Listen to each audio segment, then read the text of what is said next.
rulings for or against one side or the other are not meant to reflect my opinions about the facts of the case. Sometimes the lawyers and I will have discussions out of your hearing. Also, while you're in the jury room, I might have to take care of other matters that have nothing to do with this case. Do not pay attention to those interruptions. You must not discuss the case with anyone, including your family or friends. You must not even discuss it with the other jurors until the time comes for you to decide the case. When it's time for you to decide the case, I'll send you to the jury room for that purpose. You're in 2 different jury rooms right now, but you'll obviously be in one jury room when there's 12 of you deliberating. When it's time for you to decide the case, I'll send you to the jury room for that purpose. Then you should discuss the case amongst yourselves, but only in the jury room and only when all the jurors are there. You must not talk to the defendant, the lawyers, the witnesses, or anyone who may be connected to the case. You might see one of the lawyers in the hallway and they won't even say good morning to you. There's a reason for that. This means that you may not speak to these individuals, even if it has nothing to do with this case. You should be very cautious about speaking to people because you may inadvertently speak to someone connected to this case. This restriction is necessary to avoid even the appearance of any improper conduct on any person's part.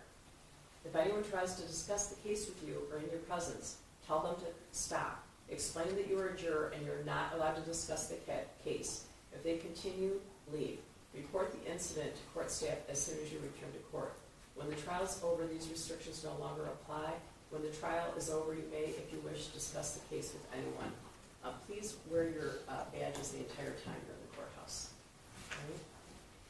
During the trial, do not read, listen to, or watch any news reports about the case. Under the law, the evidence you must consider to decide the case must meet certain standards. For example, witnesses must swear to tell the truth, and the lawyers must be able to cross-examine them. Because news reports do not have to meet these standards, they could give you incorrect or misleading information that might unfairly favor one side. So to be fair to both sides, you must follow this instruction. The restrictions I'm about to describe are meant to ensure that the parties get a fair trial. In our judicial system, it's crucial that jurors are not influenced by anything or anyone outside the courtroom. Under the law, the evidence you must consider has to meet certain standards. For example, witnesses must swear to tell the truth, and the lawyers must be able to cross-examine them. Because information obtained outside the courtroom doesn't have these safeguards, it could give you incorrect or misleading information that might unfairly favor one side or another. These restrictions start now and continue until I discharge you from jury service. It's your duty as a juror to decide this case based solely on the evidence you see and hear in this courtroom. You must not consider information that comes from anywhere else. This means that until you deliver your verdict, you must not read, watch, listen to, or receive any information, including opinions or commentary about the case, whether in newspapers, on television, the radio, the internet, or on social media platforms. You also must not research any aspect of the case during the trial. This means research using a cellular phone, computer, or other electronic device to search the internet, as well as research with traditional sources like dictionaries, reference manuals, newspapers, or magazines. You must not investigate the case on your own or conduct any experiments concerning the case, including investigation or experiments using the internet, cellular phones, computers, or other electronic devices. You must not visit the scene of any event at issue in this trial. If it's necessary for you to view the scene, the court staff will take you there as a group under court supervision. You must not consider as evidence any personal knowledge you have of the scene. You must not share any information about the case by any means, including cellular phones or social media. This means that even if you're not discussing the case with someone else, you may not post any information about the case on social media websites or any other matter. If you discover that a juror has violated my instructions, please report it to my staff immediately. You may take notes during the trial if you wish, but of course you don't have to. If you do take notes, you should be careful that it doesn't distract you from paying attention to all the evidence. Sometimes people are taking notes and they don't hear the next question and answer. When you go to the jury room to decide your verdict, you may use your notes to help you remember what happened in the courtroom. If you take notes, do not let anyone except the other jurors see them during deliberations. You must give them to my clerk when you leave each evening. Your notes will not be examined by anyone, and when your jury service concludes, your notes will be collected and destroyed. At this point, I always like to tell jurors it's possible to replay a witness's testimony upon your request.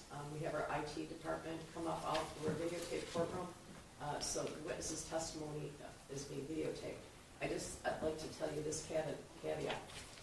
You would required to hear the entire witness's testimony, not just the portion of interest. You can't like all fast forward to a certain part and all yell, aha. Okay? It's the only way it's fair to both sides. If we hear a witness's testimony, we have to hear the entire thing. All right? There is more than one defendant involved in this matter. You should consider only the evidence presented in this defendant's trial. Each is entitled to have his or her case decided on the evidence and the law that applies to him or her. You can see that we've chosen a jury of 17. After you've heard all the evidence in my instructions, we'll draw lots to decide which of you will be dismissed to form a jury of 12. Okay, there's 17 of you because life happens, all right? But I did order you all last night to stay healthy, so I hope you're going to follow that. All right. Possible penalty should not influence your decision. If you find the defendant guilty, it is my duty to fix the penalty within the limits provided by law. I'll definitely be giving you more instructions during the trial. After all the evidence has been presented, you'll hear the lawyer's closing arguments. Following the closing arguments, I'll give you additional instructions about the rules of law that apply to this case. You should consider all of my instructions as a connected series. Taken all together, they are the law you must follow. After my final instructions, you'll go to the jury room to decide on your verdict. A verdict must be unanimous. That means each juror must agree on it, and it must reflect the individual decision of each juror. It's important for you to maintain an open mind and not make a decision about anything in this case until you go to the jury room to decide the case. You must not let bias, prejudice, or public opinion influence your decision. Each of us may have biases or perceptions about other people based on stereotypes. We may be aware of some of our biases, though we do not express them. We may not be fully aware of some of our other biases. Take the time you need to test what might be automatic or instinctive judgments and to reflect carefully about the evidence. I caution you again to avoid reaching conclusions that may have been unintentionally influenced by stereotypes. You must reach your own conclusions about this case individually, but you should do so only after listening to and considering the opinions of the other jurors who may have different backgrounds and perspectives from yours. I think, did everyone fill out a menu for lunch this morning? I guess I didn't ask my staff whether there were any special dietary needs. Those could be accommodated by tomorrow, but maybe not today. So everybody filled that out? All right. Okay, so now we're going to hear openings. And as I said earlier, openings are not evidence. They're how each side sees the case. Okay. Good morning, everybody.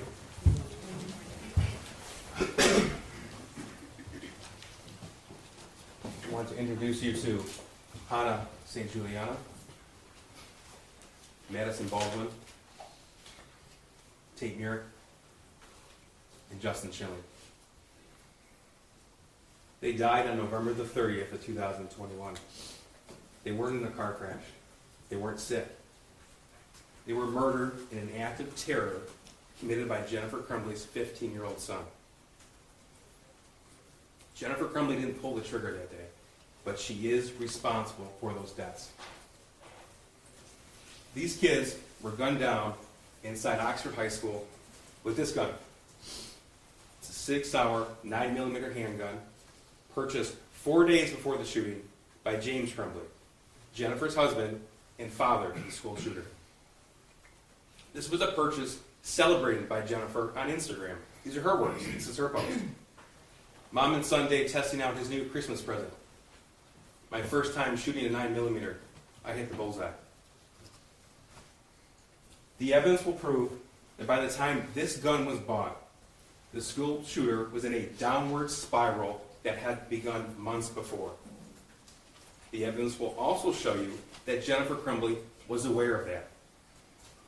Despite her knowledge of his deteriorating mental crisis, despite her knowledge of his growing social isolation, despite the fact that it is illegal for a 15-year-old to walk into a gun store and walk out with a handgun by himself, this gun was gifted. You will also learn that despite all of that background, this firearm was not secured in a way to prevent her son from gaining access to it. The evidence will also prove to you that even with all of that, on November the 30th, Jennifer Crumbly was still given the opportunity to prevent these murders from ever happening. Instead, she chose to do nothing. This drawing, this math worksheet, was sent to her November the 30th, 2021 at 9:30 in the morning. That's more than 3 hours before the first shot was fired. These writings, that drawing, created by her son. She was sent this by her son's school counselor when he requested an immediate meeting with her at the school that day. He requested that meeting because this drawing, those words, suggest both weapon and injury, even to someone with only limited knowledge of the shooter. Apparently, that raised an alarm with Jennifer Crumbly because she did go to the meeting with her husband, but before she did, she privately communicated her own concern with her husband. This will be admitted in evidence throughout the trial. This is a portion of a Facebook messenger thread from Jennifer to James Crumbly. Jennifer, words in blue. Emergency, November 30th, 2021, 9:35 a.m. Then she sent the picture to James. His response, my God, WTF.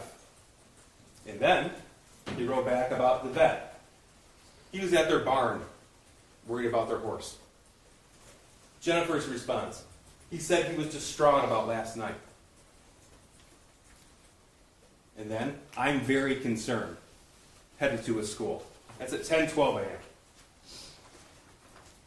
Yet, despite their private concern, the evidence presented in this trial will show to you that that meeting at the school was nothing like that school counselor or the dean of students who sat in on the meeting had ever experienced before.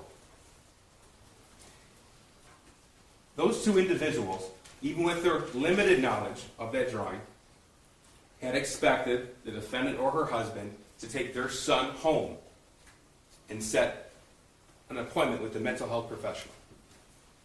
But they didn't. You see, you will learn that these kind of meetings, when they occur with parents, can last an hour or longer. This one was abruptly ended by Jennifer Crumbly after just over 11 minutes. And then she left. You see, this drawing alarmed everyone who saw it, including those who only knew the Crumbleys in limited settings, or even to those who had never met their son before. The two people in the world with all of the information, all of the background, to put this drawing into context were James and Jennifer Crumbly. And you will learn that in that meeting, they didn't share any of it. They didn't say anything about the fact that that firearm was identical to the 6-hour 9mm. Identical. They didn't mention how that gun was stored. They didn't mention anything about his increased mental distress. You'll learn that after the meeting when they left, they didn't embrace him. You'll learn that their home is just down the road from the Oxford High School. They didn't stop by the house to look for the gun. You'll learn never once did they ask their son, where's the gun? They did nothing. They didn't do any number of tragically small and easy things that would have prevented all of this from happening. One theme will present itself during this trial is just how senseless November 30th was. And that's because of all of the easy, ordinary things for someone to do that nobody did. What I just outlined to you is a snapshot of the evidence that will be presented in this case. You will hear the facts and the evidence from the witnesses. You'll hear from between 20 and 25 of those witnesses. You're going to see over 400 exhibits. You're going to hear from witnesses who were in law enforcement. You're going to hear from individuals who worked for Oxford High School. You're going to hear from people who knew Jennifer Crumbly in social situations and those who worked with Jennifer Crumbly. You're going to hear from victims in this case as well, those who were inside the school November the 30th. You're going to learn a little bit about the scope of the investigation. You'll learn that during this trial, the defendant's cell phone, her husband's cell phone, and their son's cell phone were seized. They were all forensically analyzed. Through all of that data received, in addition to data obtained through cell phone towers, social media search warrants, through information received through banking records, GPS pings, from gun ranges, all this information will be presented to you, and you'll be able to obtain a digital footprint of the Crumbley family. And you'll get an idea, you'll get a view into the Crumbley life in the days, the weeks, the months preceding the shooting. You're also going to learn a little bit about the aftermath of the shooting. Specifically, you're going to see a pattern emerge in Jennifer Crumbley after the shooting on November 30th. That pattern will include and show you that she immediately began to downplay and downright lie about her level of knowledge of her son and that weapon and that drawing on November the 30th. This pattern will continue up until the time that she and her husband are found hiding from the police in Detroit. This pattern will show you that her first instinct was to lie, her second was to run. Now, the evidence will show you that she didn't pull the trigger, but she's responsible. But there is no claim that she gifted that firearm to her son knowing he was going to commit the attack. There's no claim that she wanted him to commit the attack. So how can she be held responsible when her son pulled the trigger?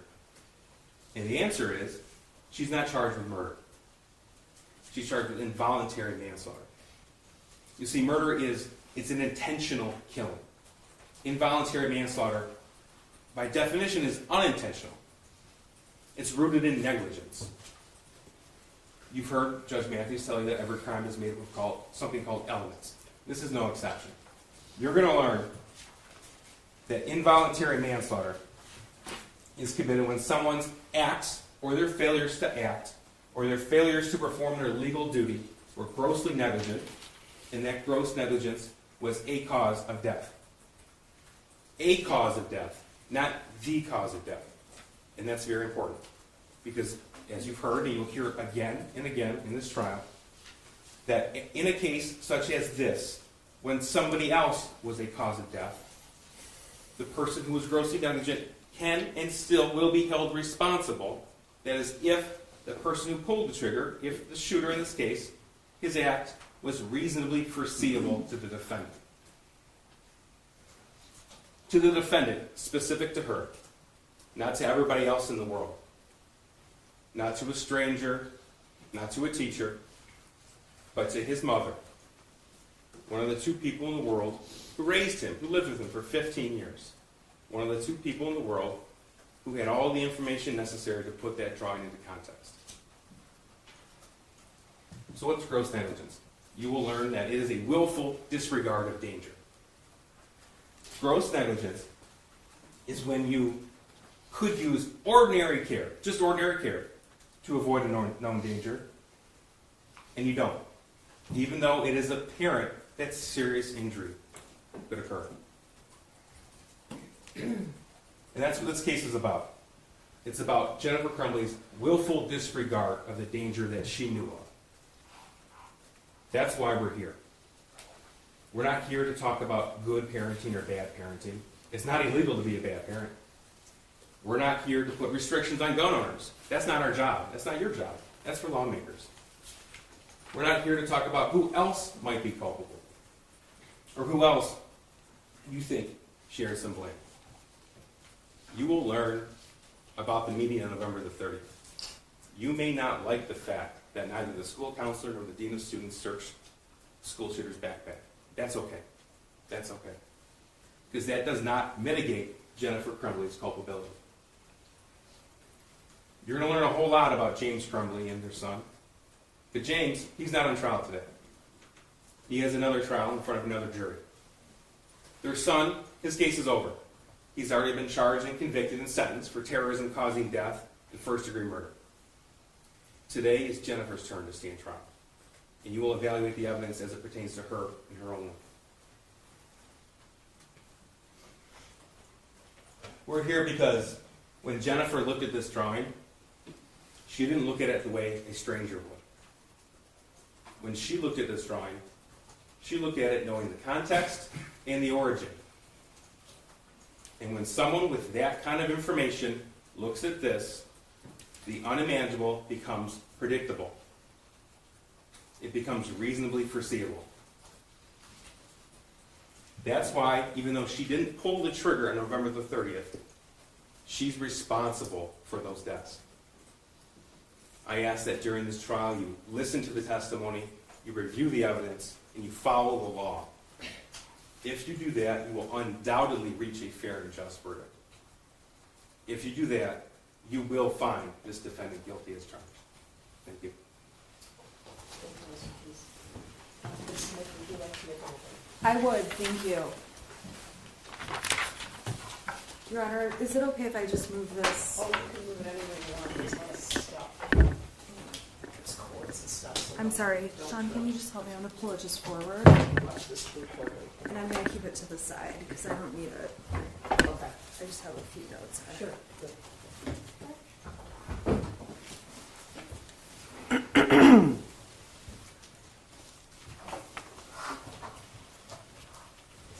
What's wrong?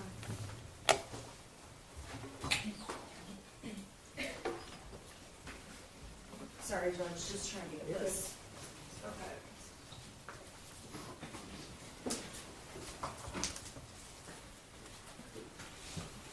Yeah.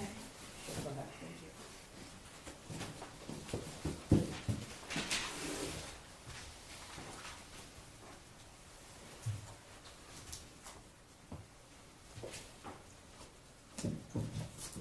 On my way to court today, I blasted Taylor Swift to warm up my voice and calm my nerves. And there was a line in one of her songs that summarized what this case is about. Band-Aids don't stop bullet holes. And that's what this case is about. It's about the prosecution attempting to put a Band-Aid on problems that can't be fixed with a Band-Aid. The prosecution has charged Jennifer Crumbly with involuntary manslaughter in an effort to make the community feel better, in an effort to make people feel like someone is being held responsible, in an effort to send a message to gun owners, and none of those problems will be solved by charging Jennifer Crumbly with involuntary manslaughter. It's the same effect as when your child comes to you with a boo-boo and you give them a Band-Aid that they put on that doesn't take away the pain and can't undo what's happened to them. And in this case, a Band-Aid will never bring back the lives that were lost by Hannah, Justin, Tate, and Madison Baldwin. And the evidence in this case is absolutely horrific. Much of the evidence is going to make you sick and disgusted and scare you, traumatize you, and quite frankly, there's no reason the evidence needs to be shown. Mrs. Crumbly, myself, everyone in this courtroom agrees that on November 30th, 2021, the worst possible thing happened when Ethan Crumbly used a gun and terrorized the Oxford High School. So as you are watching the evidence, I ask you to keep in mind that much of what the prosecution is going to show you is going to alarm you and disgust you and be horrifically sad and tragic. But that evidence is about about the shooter. And in this case, we have agreed to call Jennifer Crumbly's son the shooter because he is the shooter and he is the one, as you will see from the evidence, who was responsible for the tragedy that unfolded on November 30th of 2021. prior to November 30th, Jennifer Crumbly was the mother to a 15-year-old son, and she did not have it on her radar in any way that there was any mental disturbance, that her son would ever take a gun into a school, that her son would ever shoot people. The evidence at trial is going to show you that Jennifer Crumbly did the best she could as a mother to a child who grew up into a teenager and had no way to know what was going to happen. Jennifer Crumbly raised a son that she took to soccer practice, basketball, bowling. She's the kind of mother who, when a mole on his back changed color, a 1 millimeter mole, she took him to urgent care.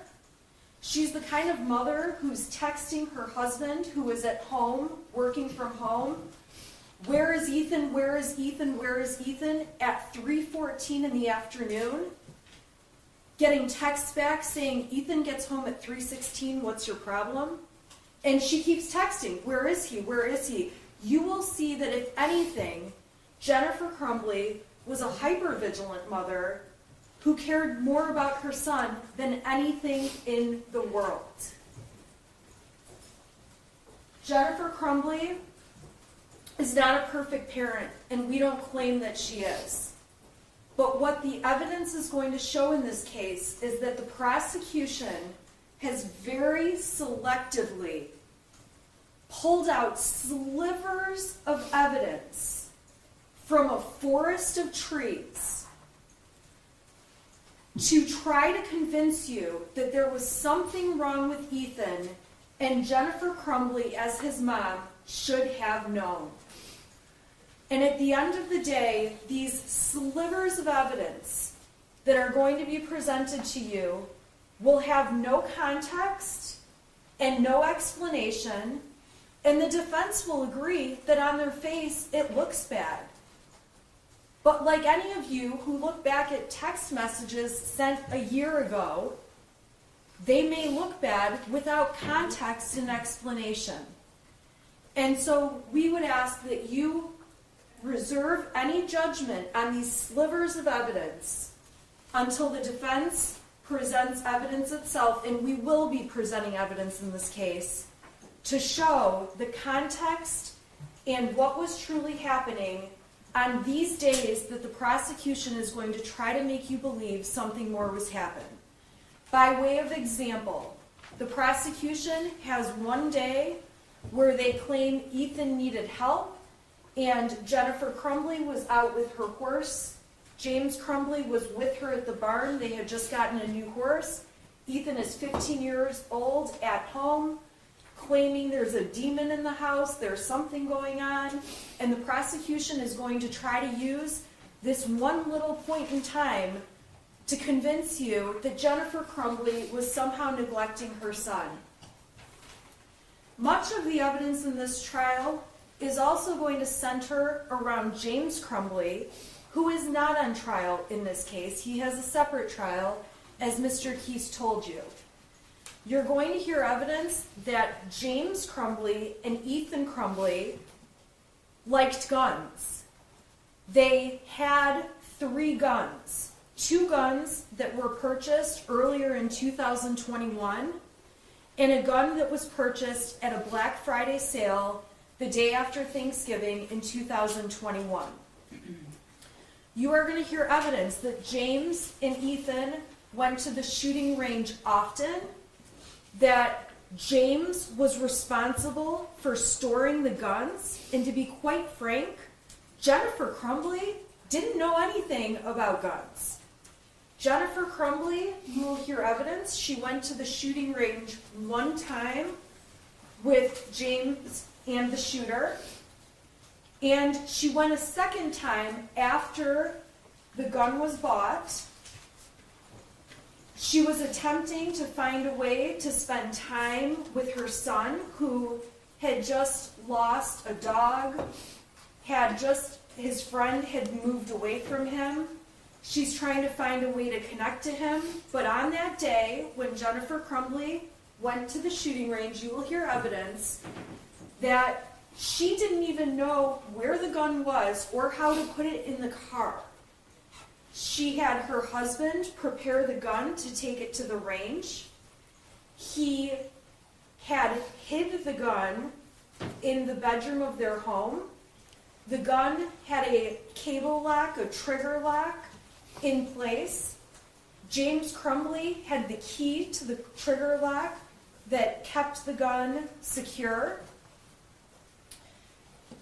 James Crumbly used the trigger lock key, took the cable lock off, put the gun in the back of Miss Crumbly's car.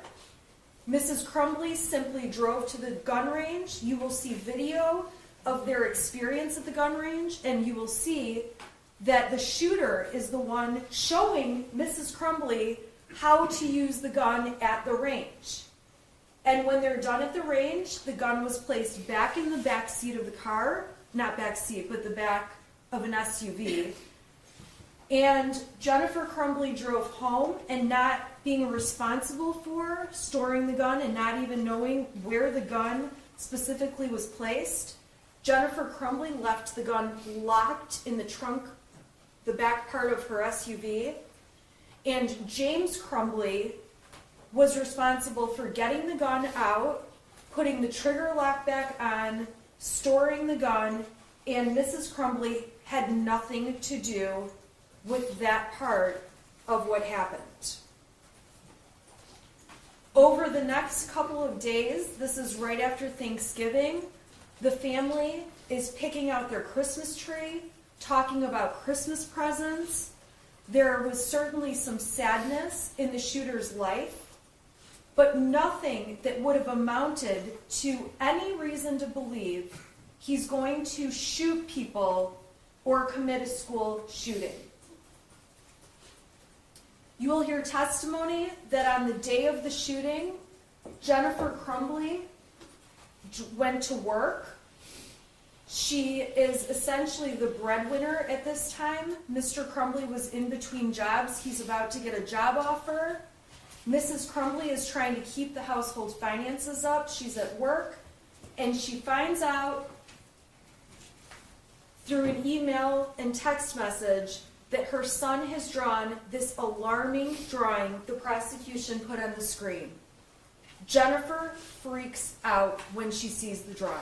You will see the text messages that show she's urgently texting her husband, emergency, call me now, and she races out of work and goes to the school.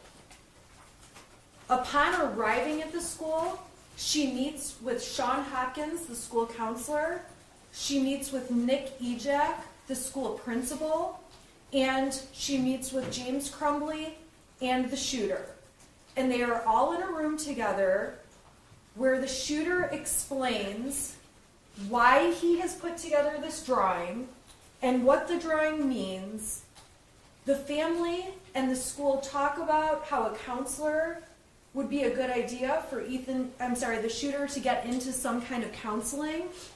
The meeting is not nearly as severe as Mrs. Crumbly was initially expecting.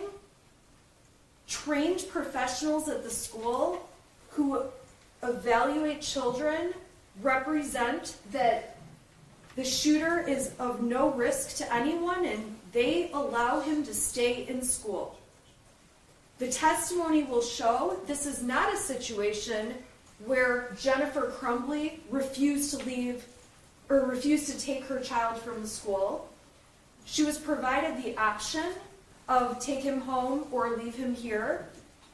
The shooter struggled when they had online school during COVID. It caused him great anxiety to miss school, and he wanted to stay that day. The school was fine with it. Mrs. Crumbly did leave the school and left the shooter at the school, not knowing he was going to become the shooter within the next few hours. Jennifer Crumbly, the evidence is going to show you, returns to work, and suddenly there is news that there's an open shooter at Oxford. Jennifer Crumbly, it's not even on her radar that her son would be the one with the gun doing anything. Her immediate concern is that her son may be hurt. As she is driving to the school as fast as she can, she has conversations with her husband and becomes aware that the gun at their house is missing. And in Jennifer Crumbly's mind, and you will hear evidence of this, she believes that perhaps her son has done something stupid, like taken the gun and shot it in the air or done something. She knows he's still alive and believes that it's going to be okay. Whatever's happened, they can cross that bridge. A little bit later, there's more conversations, and Mrs. Crumbly becomes concerned that the shooter is actually attempting suicide, and Jennifer Crumbly texts her son, "Ethan, don't do it." It still has not crossed her mind that he would ever shoot another person. Ultimately, Jennifer and James Crumbly are called to the substation, where they learn that their son has become a school shooter and has shot people, and that there are fatalities. Jennifer Crumbly will tell you she still could not believe that was true, and went into a complete state of shock and despair and stress and not knowing realizing her life and everyone's life was going to change. And her initial comments are about how could her son have ruined so many lives that day. Jennifer Crumbly sees her son at the substation, and for the first time, when he looks at her, his eyes looked black. And it was a son she did not recognize. Jennifer Crumbly and James Crumbly go back to their house, where law enforcement execute a search warrant. Law enforcement takes their cell phones, which the Crumbleys handed over. The Crumbleys have to go and buy burner phones or track phones so they have something to use to be in touch. They begin to realize that there are death threats around their house. People are planning riots around their house, and they cannot be in their home. Jennifer Crumbly and James Crumbly drive to a hotel where they spend the night.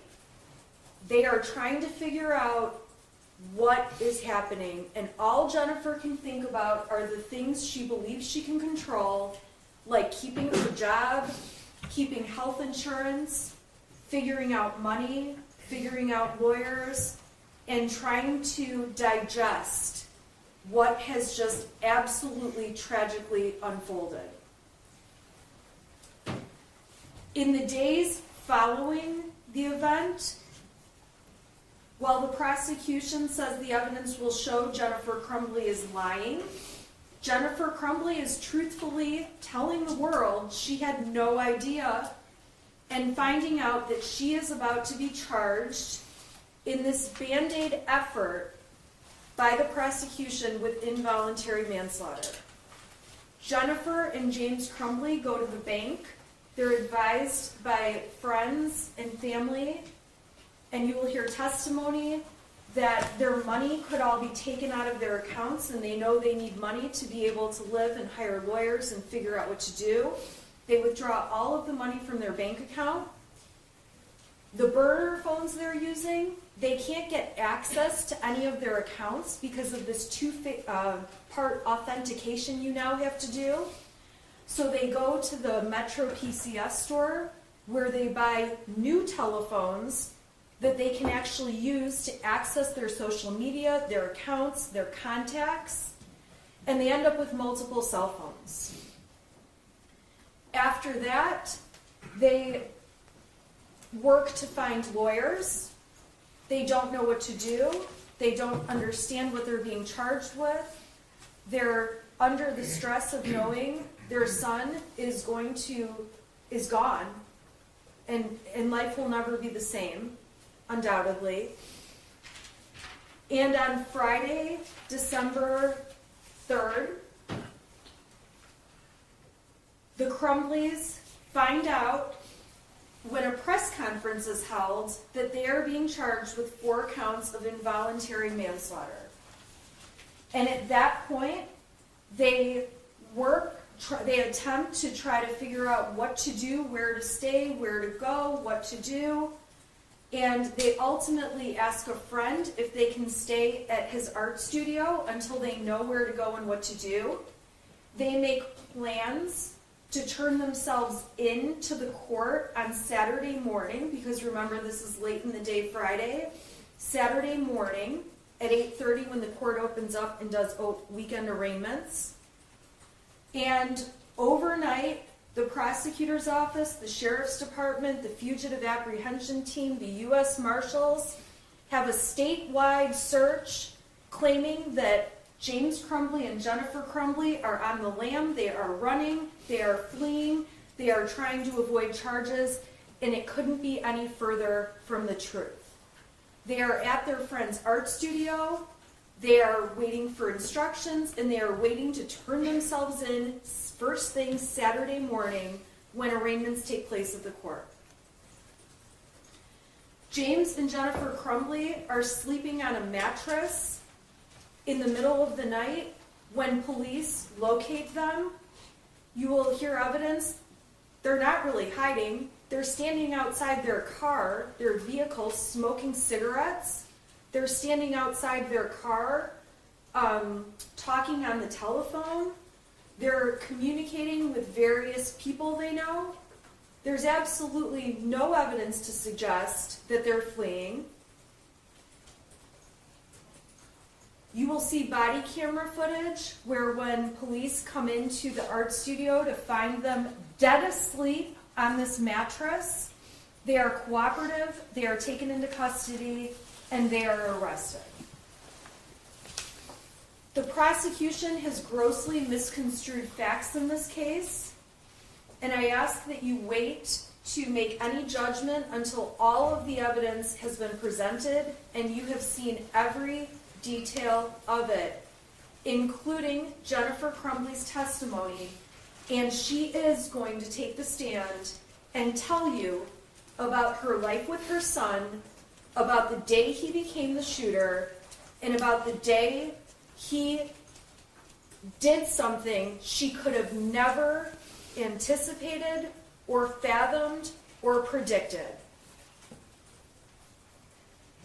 She will tell you that when she saw the materials in this case, she learned that her son had not been her son for months, that he had been manipulating her, that he had been hiding things from her, that he had been sending text messages, alarming text messages, to other people. You will hear that the school never advised Mrs. Crumbly of problematic issues that if she had heard about, she would have jumped right on top of it. Despite the fact, the evidence will show that Mrs. Crumbly is on power schools, managing missing assignments by her son in his grades. The school never told her about times the shooter was trying to sleep in class, about a test he had failed, about the shooter being called to the office. She was never informed. You will hear testimony. She was never informed that the shooter wrote an autobiographical get-to-know-you poster where he says he feels terrible and his family's a mistake. The school never notified Mrs. Crumbly of this. You will hear testimony that the school never notified Mrs. Crumbly that the shooter was having a, quote, rough time when he spoke to the school counselor. You will hear testimony that the school never notified Ms. Crumbly that previous work found in the shooter's files showed that it leaned a little bit towards the violent side. You will hear testimony that the school never told Mrs. Crumbly about an index card the shooter wrote in class that had odd responses with a drawing of a loaded gun magazine and a person holding it out. You will hear that Mrs. Crumbly was never told much of the information the school had. And so when the prosecution is urging you not to assign fault to anyone else, at the end of the day, we ask that you pay attention to the evidence that Mrs. Crumbly knew. And quite frankly, when you evaluate that evidence and know what she knew and what she didn't know, and learn the context behind the slivers of evidence this prosecution's presenting, you will see that this was absolutely not foreseeable, this was absolutely not expected, and I am going to ask that you find Jennifer Crumbly not guilty of involuntary manslaughter. Thank you, Ms. Smith. Will you tell me who the first witness is? I'm going to ask the jury if they need a break. If they need a break. I knew I should have given them coffee. Okay, so we'll take like a 10-minute break and then we'll hear the first witness, okay? All right, for the jury.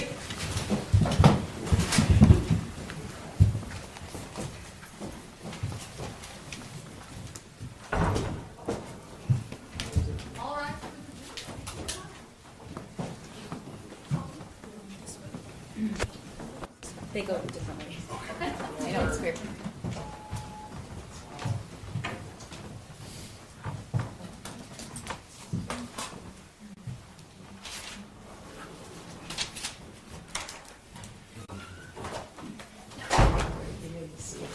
Who's the first one? They're not. Okay, she's going to see Your Honor, I need to run to the bathroom. Do you need to go to the bathroom? She's okay unless the deputies need, I think they need to take her downstairs. I don't think you have to take her downstairs at every break, do you? I don't know. It just gives her a chance to also use the bathroom, so Oh, no, we I don't want have to her- interrupt as many times. Oh, yeah, I want her to be comfortable, so whatever she needs. She does not need to use the restroom. Okay, it's up to you. We'll just take her downstairs and just get some. You had a taser and gun, so I'm not going to take it. It's a lot of paperwork. Your Honor, what time are we planning to be back? Just by 10 o'clock. Okay, thank Yeah. you. Yeah, I'll brief. be back. I'd like to go quickly, so whatever you guys want to do. All right.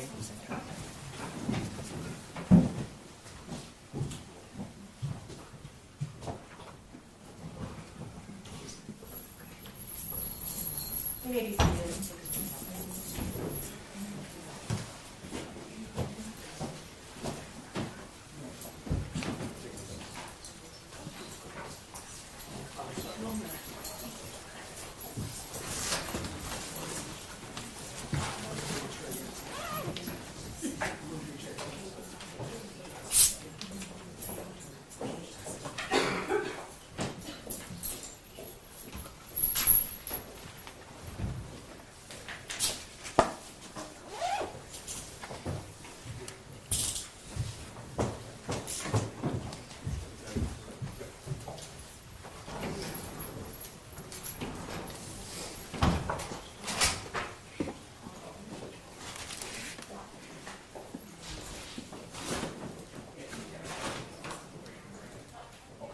Captain, can you let them in around the backside, please?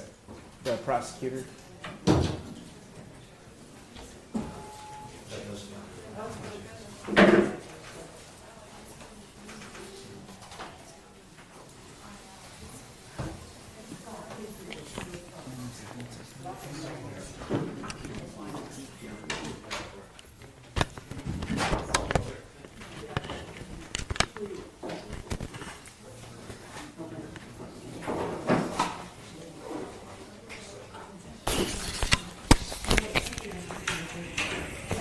Battery seems to be good.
Now on Live Channel 4, we have the Air Force One departure from Joint Base Andrews for Wisconsin. This is a President Biden feed, and the source is Pool. Thank you.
Hi, stations. Also coming up on Live Channel 1, we will also have a second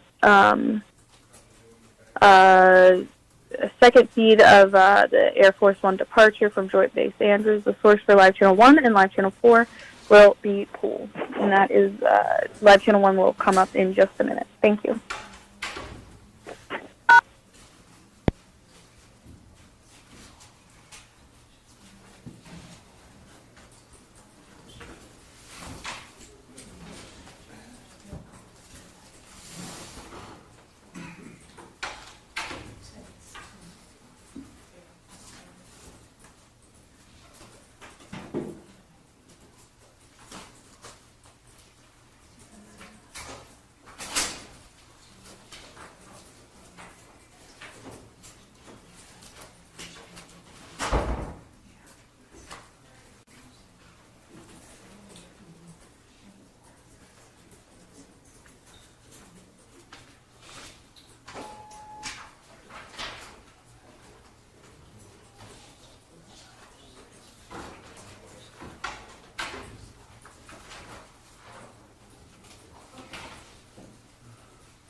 got This it. is missing. I know it's not, I found it, here. Great, great, Here. that was the wrong. You show her it. I had to find it last night. I mean,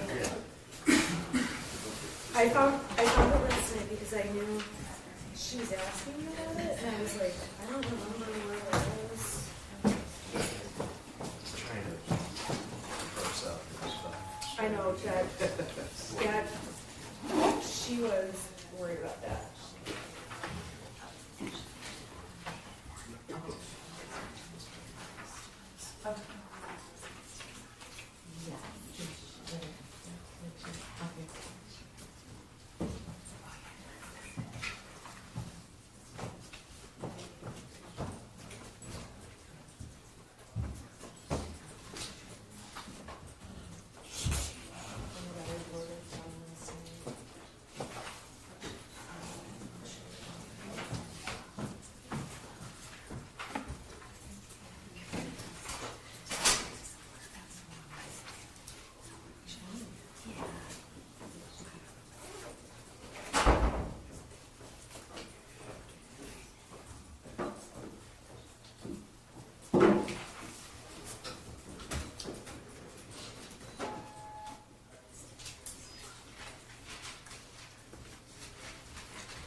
I don't know what's wrong with me, why I can't find this, but I got it last night. Well, that can look through. This is like academic info that she. Yeah.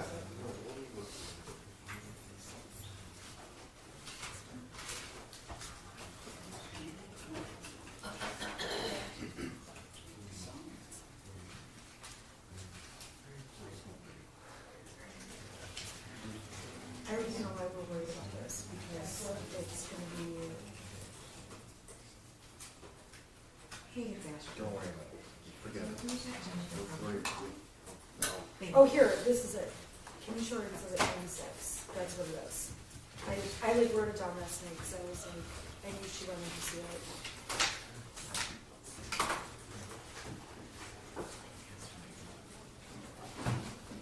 All right, I wrote I it. have everything downloaded. Okay. I'll suppose this is what we got from us, but-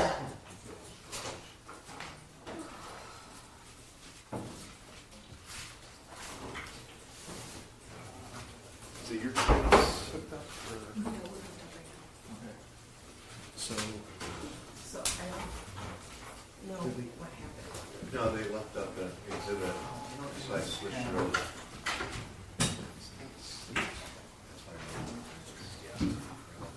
Oh, thank you. So I can see the image on the witnesses. Oh. Alright. Thank you.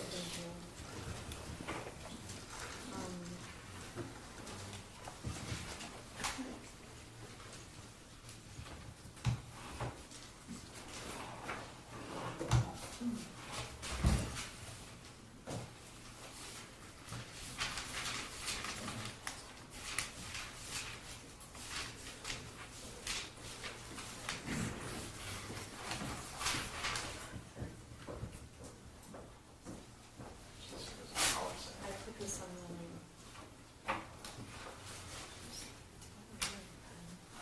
You need a pen? No, I have like, Up here. no, I have to have a pen over. Oh, I'm insane. Which you've probably found too.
Court is now in session.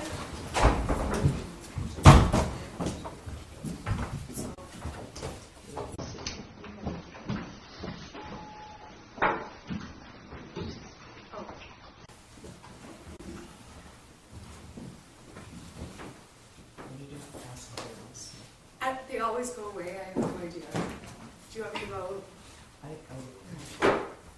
I'll go over. The deputies. Okay. They keep running away. I'm not gonna bite them, I promise. They're probably scared now. Maybe. They're coming down the Oh, hall. thanks.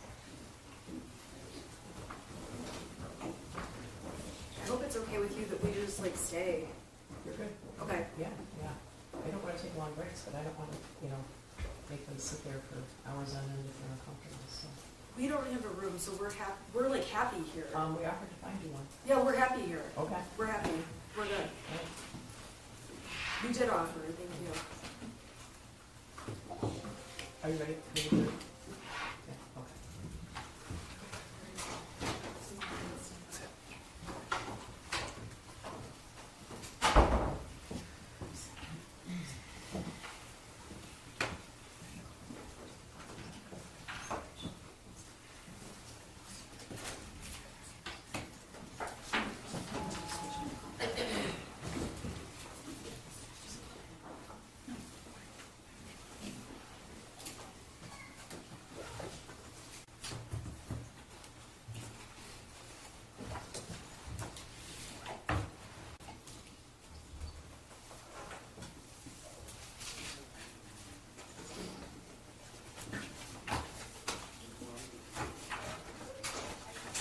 All rise for the jury.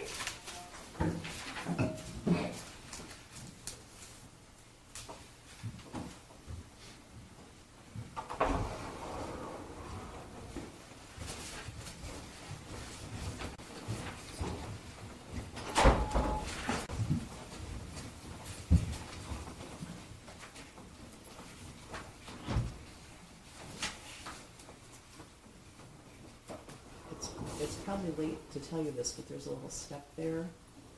I found that out the hard way in the dark the first time I came here, so be careful. All right, maybe see you.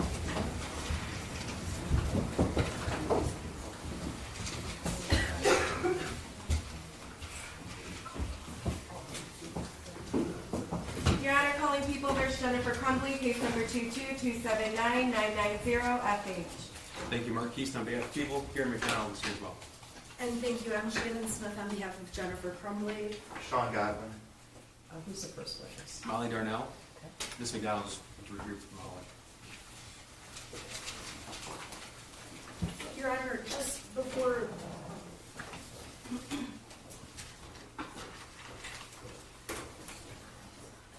I'll just hold on. I'm sorry? There's one exhibit that the prosecution is going to introduce that I'm going to object to. I just want to let the court know. Do you know what number it is? I do. It is number 7. Are you stipulating to the admission of the other ones or not? Yes. I know we were going to talk about this Yes. at some point. Yes, I believe that Mr. Darnell is exhibits 5, 6, and 8, and we have no objection to those. 7 we do, and I believe that's already been a ruling by the court. I just have to continue my objection. Okay, so this was ruled on previously? Yes. Correct. Okay. All right, so 7 was already admitted in the written opinion? It was, right? Judge. Okay. I just have to maintain my objection. Sure. Thank you. Okay, For the record, that is a portion of the Oxford High School surveillance footage. correct. Okay. And for the record, we just think it's not necessary. All right. All right. Could you step forward?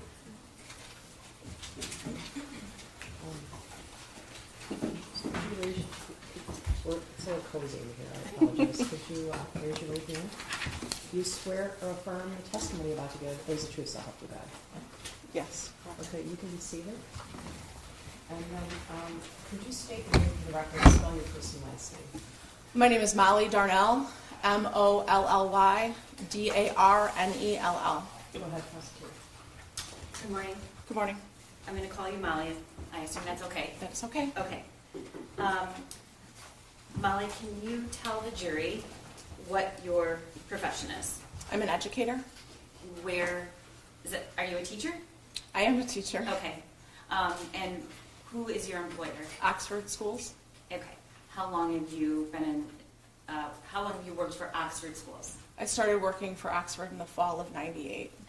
Okay. Would that be your entire career? That is my entire career. Okay. And you stayed in that one school district? Correct. Okay. Your current position is what? I work for Oxford Virtual Academy. All right. And when did you begin that position? I began that position 18 months ago. Okay. I'm going to take you back to November 30th of 2021. Can you tell the jury what your position was at that time? At that time in Oxford, I was under teacher contract, but I was the ELA coach and the International Baccalaureate Coordinator. So I worked specifically with curriculum and teachers, like instructional moves in the classroom. Okay. You So, said ELA, what's ELA? I'm sorry, thank you. It's English Language Arts. all right. Thanks, Judge. So, how much contact did you have with students compared to teachers at that point? I would say minimal in comparison to teachers. All right. And you did, though, spend some time in the classroom in your career? Absolutely, yes. I spent the majority of my career in the classroom. Okay. So on that day, what was your typical day like around that time in that position? So in that position, I would work with building kind of professional development opportunities, or I was working with teachers individually. On that day in particular, I was working with the media specialist and my other coaching colleagues, my other instructional coaching colleagues, on building professional development for the next day. All right. Did you have a classroom? I had an office that I shared with two other individuals, and it was like half a classroom, but it was in the educational hallway. So it was a classroom made into two offices? Mm-hmm. Okay. Can you tell the jury when classes began that morning? What was the schedule of the day? Began and end, if you remember. So you're referring to like the start day of the school Yes. day? The school day started around 7:30 and ended around 3 o'clock. And I know Oxford had a different, they didn't have exactly the same schedule every day. Yeah, we but- had a rotating 7, so we met 6 days a week. We met 6 classes a day. But we had 7 classes, so the students only were there in every single class for 4 hours All right. a week. Can you tell the jury what passing time is? Passing time was about, Oxford's one of the larger high schools in the state. It's the largest single-floor high school in the state, I think, at the time. Do you know how many students? Off the top of my head, I don't. Okay. And so there were about 8 minutes between passing times, or between passing. All right. November 30th, 2021, were there any COVID protocols still in place? Yes, we were still in masks at that point in time, yes. And were lockers being used? Lockers were not being used. Okay, so how were the kids getting their things from class to class? They were carrying book bags. Yep. I'm going to show you what's been marked as People's Proposed Exhibit 5. I don't believe there's an objection, Your Honor. That's When I- correct, Your Honor. When I say I'm going to show you, it's going to be on this screen and this screen. Okay. Molly, what is that? That's the layout of the high school. All right, so that's a map of the school. Correct. Okay. And can you tell me where your classroom/office was? So if you're looking at that yellow portion, I am, thank you. I am where you see 222, and then there's 226. I'm that little sliver right in between there, and that was 224. Okay, Mark's going to show you Yep. on the map. He's Correct. not letting me have access to the clicker for the Yeah. trial, so I'm relying on him. Okay, so is that your classroom? Yes, that like little sliver where you can see, it looks like a bunch of names are written in there. Mm-hmm. That was the room that I was in, yes. Okay. And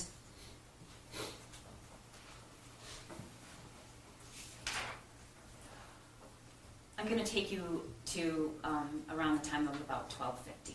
Okay. What were you doing during that time? So on that day, the year prior, I was in the classroom, and I had a student who popped by around that time just to check in and wanted to chat. I had a chat with her. There was, I believe it was the beginning of passing that she stopped by. We had a quick little chat. Was that conversation in your It was in the office or in the office. hallway? Yep, it was in the office. Was the door open or closed? The door was open. Okay. We had a little chat. She left. I was alone in the office. And passing was still happening, so I moved to my my desk space just to check some emails, check on a couple of things. Okay, so your desk was in the back of the classroom, Yeah, it was towards the back side, yes, facing the door? facing the door. Okay. Correct. And did you have a practice of what you did during passing time? So sometimes I would go out in the hall and check, like just to check and see what was going on, or I might chat with a teacher or two. I didn't on that day because it was towards the end of passing time, and so I knew things would be wrapping up and teachers would be heading back to their classes. Okay. So at some point, did you see or hear anything unusual? Yeah, so all of a sudden I could hear a commotion in the hallway, and I looked up from my laptop, and I see a bunch of kids running through the hallway. It was a pack of kids, and they were moving pretty quickly, and there was a commotion around it. I couldn't tell if it was like excited, that it was like higher pitched though, and it was almost like some of the kids' hands were extended, like they were trying to move really quickly. Okay, for the record, you have your hands, both your hands up, Yep. shoulder, distance. Okay, and that seemed unusual to you? It did. Okay, did it seem unusual because it was at the end of passing time, or just because of the movement and the sound? It was the movement, it was the sound, it was the large bulk of kids that were moving. What did you do?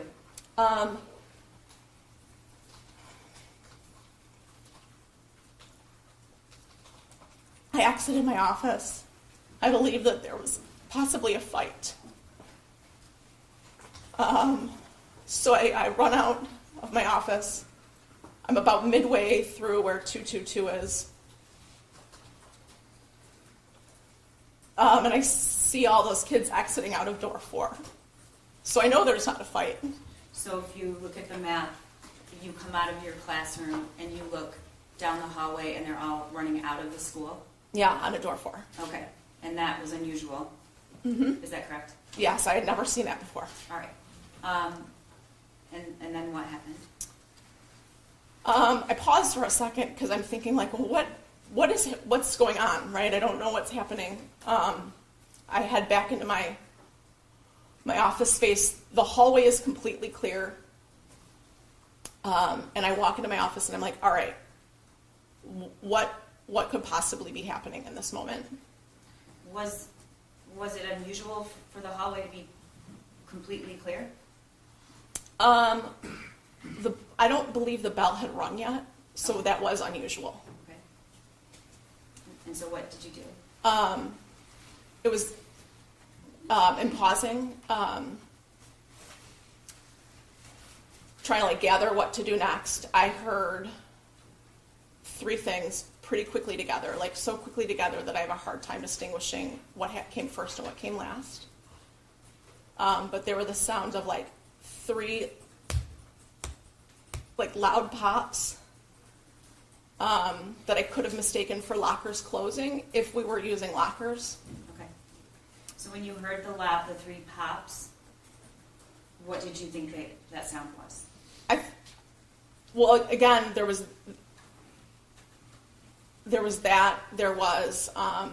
doors started slamming. I could hear like boom, boom, boom, boom, and then the principal at the time, Steve Wolf, came over the PA and said, "We're heading into lockdown. This is not a drill." And how long had you known Steve? So a couple years at that point in time. Okay. Did his voice sound panicked?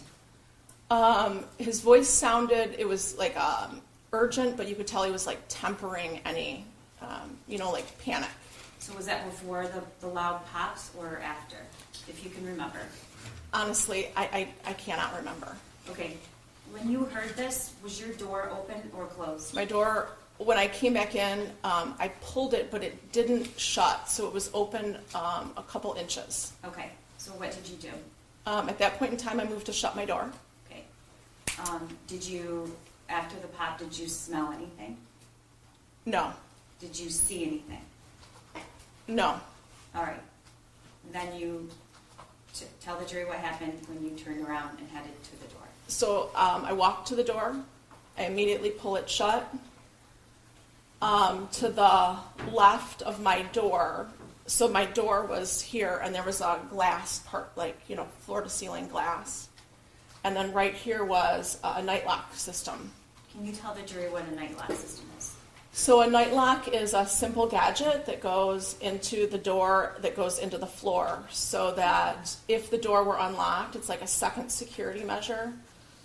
If the door was not locked, or even if it was, someone can't get in. So if the glass is shut out, even if they were trying to undo the door, they can't open the door. And when did you learn about night locks? Maybe 4 years prior. Okay. Did you do that? Well, why did you install the night lock? Well, one, I was directed that we're in lockdown, Okay. right? So as soon as I knew that we're in lockdown, that's what you do. Were you able to install the night lock? So I grabbed the night lock, I undid the piece, grabbed it, and looked down at it. So I also, some of the doors have different installs, whether the door goes, in or out from the room. And so I looked at it to see, just to remind myself which one, because the other office that I have at the middle school, or had at the middle school at the time, had a different At this install. point, Molly, the door is shut or closed? The door is shut. Are you facing the door or facing I'm away? facing the door, so I'm close enough to that wall because I had just grabbed it. Do you know about what the distance was between you and that door? Not even a foot. Okay. And then what happened? I look at it, and out of my peripheral vision, I can see some sort of movement. And so I look up, and I see someone dressed in dark, oversized clothing. And you're looking through that glass Looking pane through that glass next pane. to your door. Okay. They have the mask on, a hat, glasses, and a hood. And I lock eyes with them. Had you ever seen that person before? I had not, no. Did you know if it was a student or is that a no? I did not know if it was a student. All right. And you said you locked eyes? I locked eyes. And then instantly I notice, I see some movement. And so I look down, and I realize he's raising a gun to me. Okay. Can you describe? Yeah, the gun was black, and I remember thinking,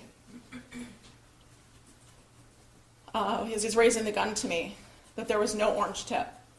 I had heard prior that BB guns have an orange tip. When you say he was raising the gun, can you explain what that looked like?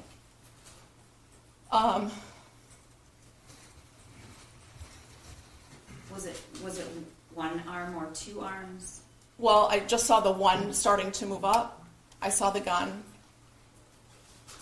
and I moved. Which way did you move?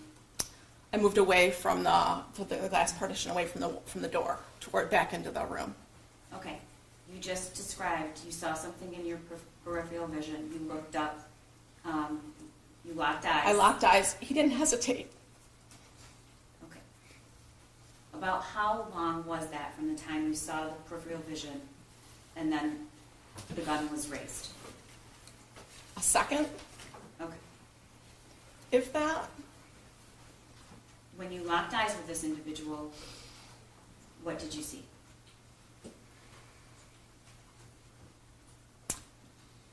I'm sorry, can you repeat that question? Describe that for me. I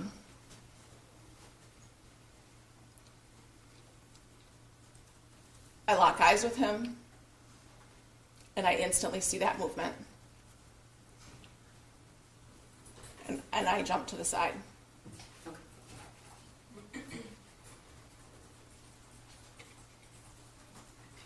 What happened after you jumped to the side? As I jump, I can. And did you ever get the night lock installed at that The point? night lock is not installed at this point. Okay. So when I move, I kind of jump and turn my body this way at the same time. Okay, and for the record, you're turning your Yeah. shoulders to the right. To the right. Mhm. And I feel like my left shoulder moves back a bit, and I feel a burn like hot water had stung me. Where did you feel that? In my arm, Which arm? in my left arm. Okay. Up You're top. pointing to your Yeah. right below your shoulder? Yep. Okay. And are you standing up? Are you sitting down? Are you? I'm standing up at this point in time. I feel that hot burn go through my arm, and I turn back. There was a window in the back of my room that leads out to the courtyard, and I see a bullet hole. Okay, I'm going to show you on the screen. It's been marked as People's Proposed Exhibit 6. Any objection? 6 is admitted. What is that, Molly? That's the office that I shared. Okay, and that, can you just describe where the desk is, where what you just described, and point that out? You said Yep. you turned around to the back of the classroom. Yep. So you can see on that window exiting, there's a white mark. Right there? Yep, that would be the bullet hole. Did you, is that what you noticed when you turned around? That is what I noticed when I turned around. Correct. Okay. At this point, what were you thinking? A BB gun can't do that.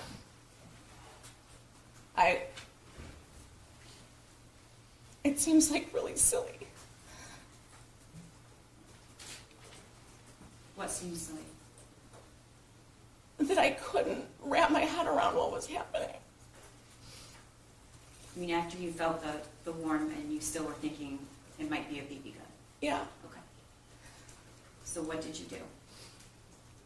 Was the night lock installed at this point? The night lock's not installed at this point, and the only thing I'm thinking is I have to barricade this door. Like there was instinct that kicked in.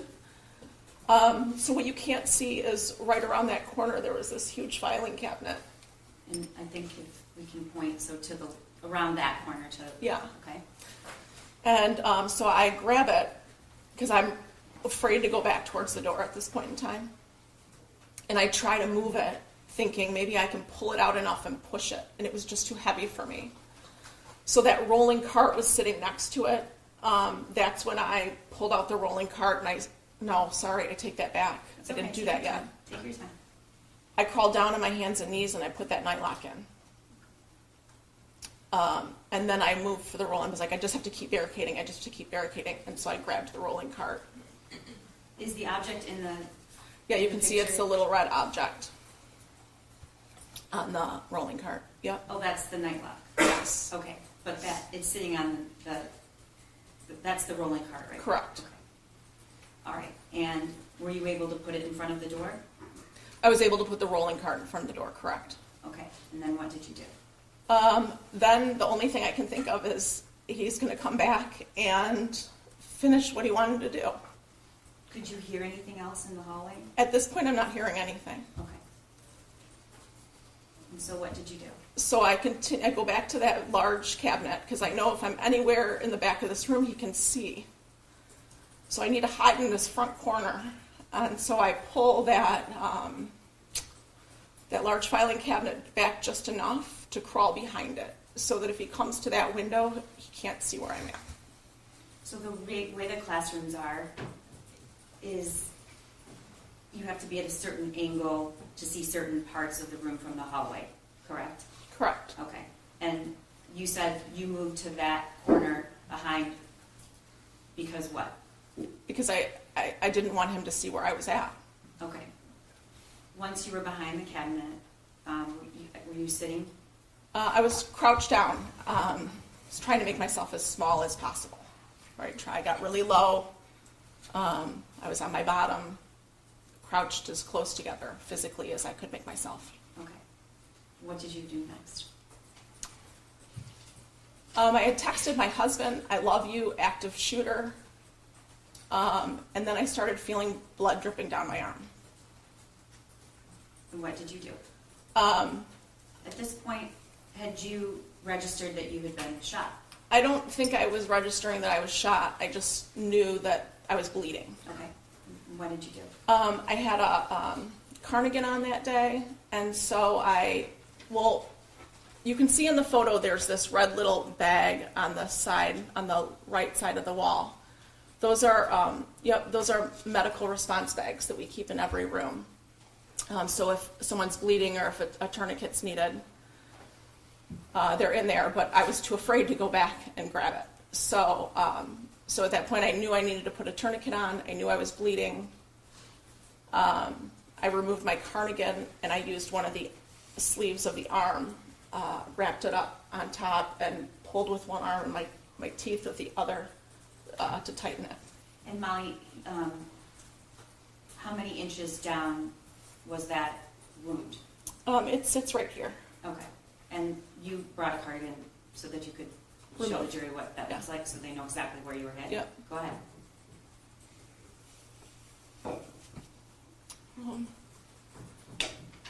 I don't know if you can all see okay, but You can step down if you okay. Can everyone see? They can see it, yeah. So you can see it kind of sits in the back. So when I was turned, that was the entrance and the exit. And there's 2 holes there. Yep. So it entered here, it exited here, and the space in between, the heat of the bullet cauterized The skin? the skin. Okay. You can sit back down. You put the tourniquet where on your shoulder? I put it above the wound. Okay. How'd you know how to do that? We go through trainings once a year regarding what to do, Okay. in the situation. What happened next? I put the tourniquet on, and I'm in my head. I'm thinking, okay, what do I do next? What's like the next move here? And my daughter texts me. She didn't go to Oxford High School, but she went to a neighboring school district. And they had heard through social media that there was a shooting at Oxford High School. And so she sent me a message that just said, Mom, are you okay? And I responded to her that I love you. I'm sheltered in place. And I'm fine. You didn't tell her you were. I did not tell her I was shot, no. Molly, I want to go back, and I'm so sorry. When the shooter raised his hand, what were your what did you notice about, if you noticed anything about his stance, or you said you locked eyes? Yeah. His feet were set about hip distance apart. And that's, he was, and his shoulders were like he was square, right? He was square. How long were you in that classroom? I was in there for about 20 minutes. Were you communicating with anyone else in school, or law enforcement or administration? No, there were a couple teachers. My hallway had a text thread, and that was not active. There was nobody texting on that. But another part of the building where the English Language Arts Department is at, they were texting. And one of them said, I heard there was a shooter. And I responded that I saw one. Did you respond that I've been shot? I did not. Why is that? I think I didn't want to create panic. I wanted to make sure that people knew it was serious, but there's no, I'm okay. Okay. At this point, did you have any idea where the shooter was, if anyone else had been hurt? What were you hearing? Anything? Nothing, and it was absolute silence for a long time. And then I started to hear a volume of footsteps. And I thought, they must be evacuating a classroom. And so when that shift occurred, I texted the teacher next door and I said, hey, you're the only one that knows right now, but I've been shot. I hope I'm the only one. How long was that? How long were you in the room then? At that point, it was probably 18 minutes. Okay. At some point, did somebody ask you to leave the classroom? Yes, so the teacher next door was like, oh my gosh, I'm calling the office. There was another teacher in the room with her who texted administration. Okay. And at some point, did somebody come to the door? Yep, so the text from administration, Kurt Noose was at my door within maybe 2 minutes. Time's hard on that. And he was like knocking, Molly, are you in there? I've known Kurt Noose since they started in Oxford. I did not trust that was him at my door. What were you afraid that it was? I don't know. Everything that I knew to be reality wasn't. So did you answer him back, or did you open the door, or did you just remain silent? I said, I'm in here, and he said, are you okay? I don't remember how I responded. It was within a second or two that then there were police at the door, and they were like, are you in here? Are you injured? I said, yes.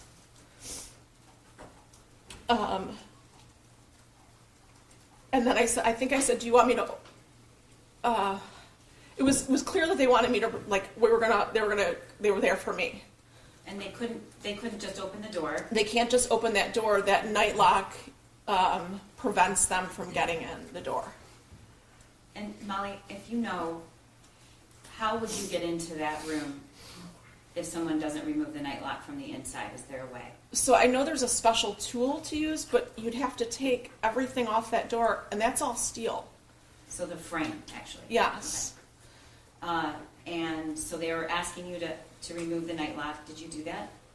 I said, do you want me to remove the night lock? And they said, yes, remove the night lock. And then I said, do you want me to open the door? And they said, yes, open the door. And I'm down on the ground while I'm doing all of this. Like, I'm removing the night lock, and I'm opening up the door from my knees. And they, like, scoop me up. And I can see the two officers that scoop me up, but I can see Kurt standing there against the lockers. And I can see 4 cops with guns. Did you see any students? I did not see any students, no. Well, Molly, I'm going to play a surveillance, which is marked People's Exhibit 7, which I know there's an objection to, but the judge has previously ruled. Just to let the jury know, you're not going to see any victims in this, except for Molly, and nor are you going to see any students.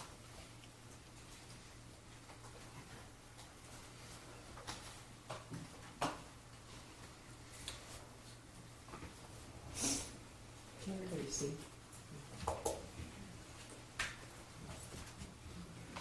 While he's getting that on the monitor, when you say you saw 2 officers with guns, how far away were they? And were they in the same direction?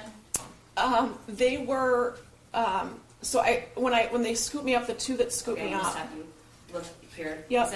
Is that the hallway? That's the hallway. Okay. So you can see there's multiple around. So it wasn't just the 2. Where's your classroom in this photo? It's farther down, right? So you can see, like they're going inwards towards the classroom. News 1 in New York. Looks like that's an Live office channel there. update. Coming So I up could see- a I little knew bit that they before were 11 officers a.m. based on the vests that they were On Live wearing. Channel 2, we'll have Senator Sanders' presser on And so subpoena they're just, of pharmaceutical they were just CEOs. around, The right? source Just for Live around Channel 2 securing coming the up in area, a I few suppose. minutes will be Pool. And on Live Channel 1, we have South Bay, Florida feed provided by WPBF. This is, we're expecting Governor Ron DeSantis giving remarks in Palm Beach County.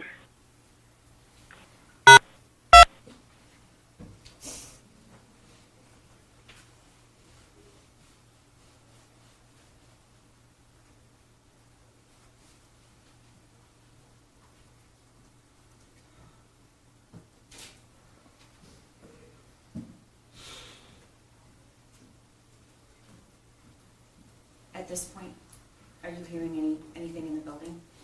No, everything is silent, like almost like it's like echoey. It's so silent. Okay, now you can see through that glass door. Is that you? That is me. What's happening?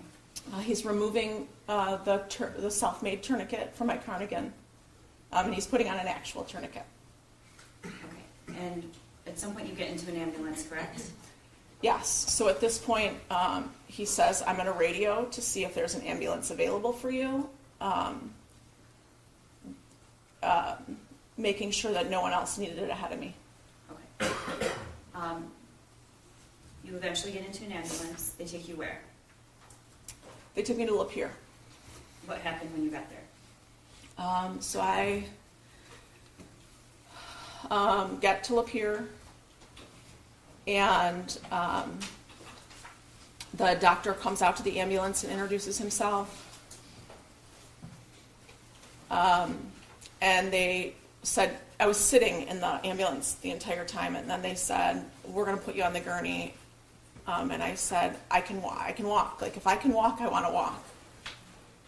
And so they help me out of the ambulance, and I walk in, and they're like steadying, like kind of almost holding me up, steadying me. And the hallways are lined with doctors and nurses. Did you see any other victims? I did not, no. Okay. And they treated your wound? They did. Okay. Were you able to, I assume they ran some tests. I want to be cognizant of the judge's prior ruling about what you can testify to. But at what point, how long were you at the hospital? I have no idea what time I walked in those doors. Okay. I was there for several hours. Did you learn at some point there were other victims? I did ask when I was in the hospital, is anybody else been injured? And I was, I was told that there were other victims and a few fatalities, yes. Okay. At some point, did you hear a teacher was shot? I did. And what did you think? I instantly thought it was another one of my colleagues. I knew the direction that I saw him turn, so I knew what direction it came. And who was the teacher? I thought it was Lauren Jasinski that was shot. But who was the teacher they referred to? It was me. At some point, you were shown weeks later a picture of your doorway. Mm-hmm. Do you remember that? I do.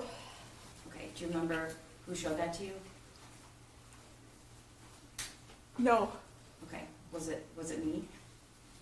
I did. Well, I did see. I did see it in your office. Yes. Okay. You were preparing to testify. Yes. I'm going to put that picture on the screen. It's People's Exhibit 8. I don't think there's an objection.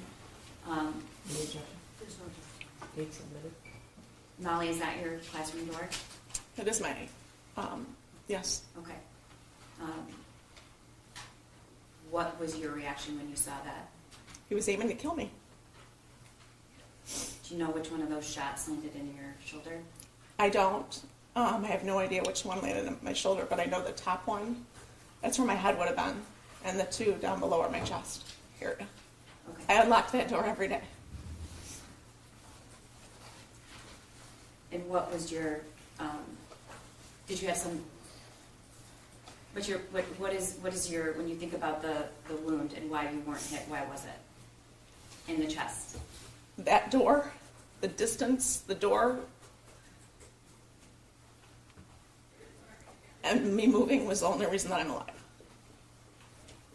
How many inches from your heart was that injury to your shoulder? The actual wound is 6 inches, but my turn might have made it less.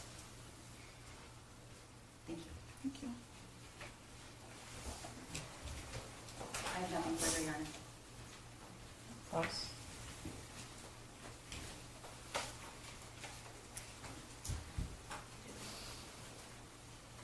I have no questions, Your Honor. Thank you. Thank you. Can this witness be excused, Your Honor? Yes. You can step down and move to the picture. Who's the next witness? Christy Gibson Marshall.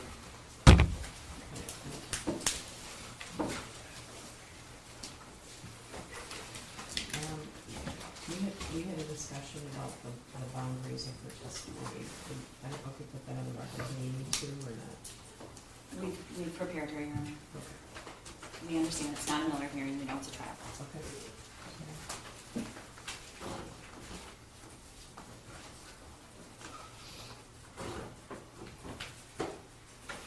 The media is asking whether or not they can videotape tape the video. I don't see a reason why they can't, right? No, there's no minors. Oh, okay, I want to make sure. Judge, actually, this one, in this portion, yes. Oh, yes, in this portion. We'll indicate which, Right. which videos can't be shown. Okay. Yeah, give them a heads up. So they know, so. I'm mostly concerned in giving a heads up to the jury so everyone's prepared. And then, Your Honor, again, the defense objects to, I believe it's just one exhibit you're using with Ms. Gibson. Oh, this witness? I believe it's only exhibit 9. Yeah. Thank you. This was previously extensively briefed. Yes. I made it about it. But your objections are good. Thank you.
People call Christy Gibson Marshall.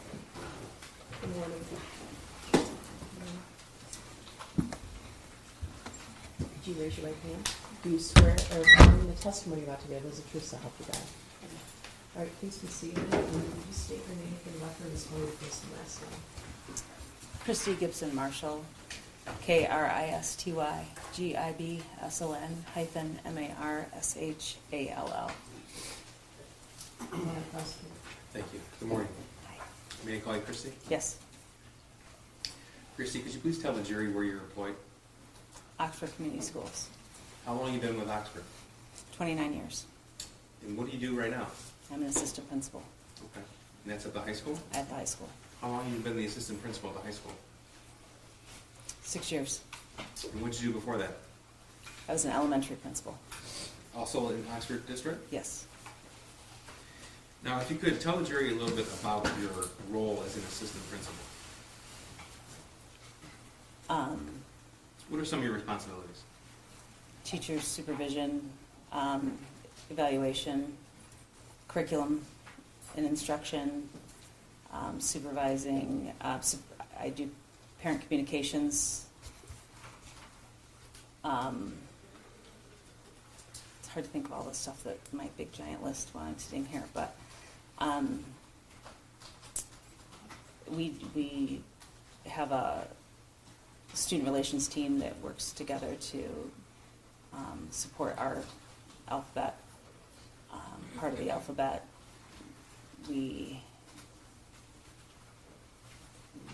Big goal is, like, to me, my biggest role is supporting students, and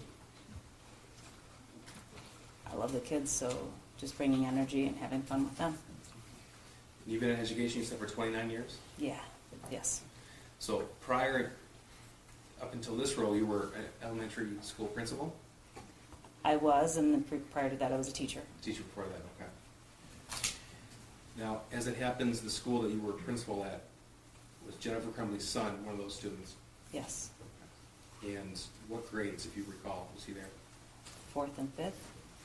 Did you have any contact with him in your role as a principal in those 4th and 5th grade years?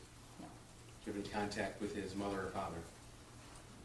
Not that I remember. I had an email about a report card once, but that's all I remember. And that would have been years prior? Like 5th grade going to 6th. Now, I'd like to direct your attention to November the 30th of 2021, about 12:50 in the afternoon. So we have the screen in front of you. That should be displaying People's Exhibit 5. This is a map of the Oxford High School. Yes. If you could tell us, if you recall, where you were about 12:50 in the afternoon that day. I was in the I started in the cafeteria supervising lunches. So what would be, I guess, there the commons. So right Yes, here? correct. Okay. So was that lunchtime while you were there? Yeah. Okay. Yes. And is there a time where you moved? So around that time on November the 30th, did you have a specific area of the school you would go to, or did you move around? We didn't have an assigned area, but I like to go to the senior courtyard after lunches and just kind of help see that courtyard area. Okay. The hallway out in front of this courtyard area between where you see 400 and 401. Okay. Our seniors hang out there and they congregate in a good way, not terrible. Let me just clarify. It's kind of like the rite of passage, and we just like to kind of go there and keep traffic flowing. Okay. Yeah. Is that something you would do on a routine basis? Yeah. My bad mom joke on that one is that I make it a senior citizen window, and I stand in that area. Was there a point that day when you realized something was going wrong? When I was approaching the senior courtyard, so when I was coming down the hallway from the commons, what says commons, I call it cafeteria, by the media center, by the courtyard, and hit the 500 room. When I kind of got to that triangle there, that diamond there, one of the students that I know pretty well went running by and said, "Get the hell out of here." And he was laughing and running, and I was like, that was a mixed message. Sure. At that point, was there an announcement on the loudspeaker? No, not at that point, no. Was he the only one running? Shortly after him, there was a group of kids laughing and running behind him. When I stopped to ask them what was going on, they weren't entirely sure.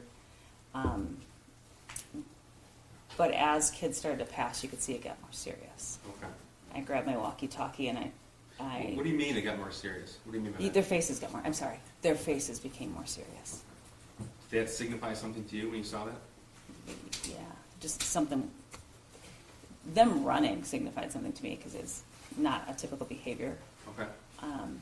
But the running and laughing was confusing, and then when their faces became more serious, I was started to get very worried, and that's when I grabbed my walkie-talkie. Okay. What'd you do with your walkie-talkie? I said, I'm not sure what's happening, but kids are running in the hallway, which is very odd, and look like they're trying to leave the building. So where did you go?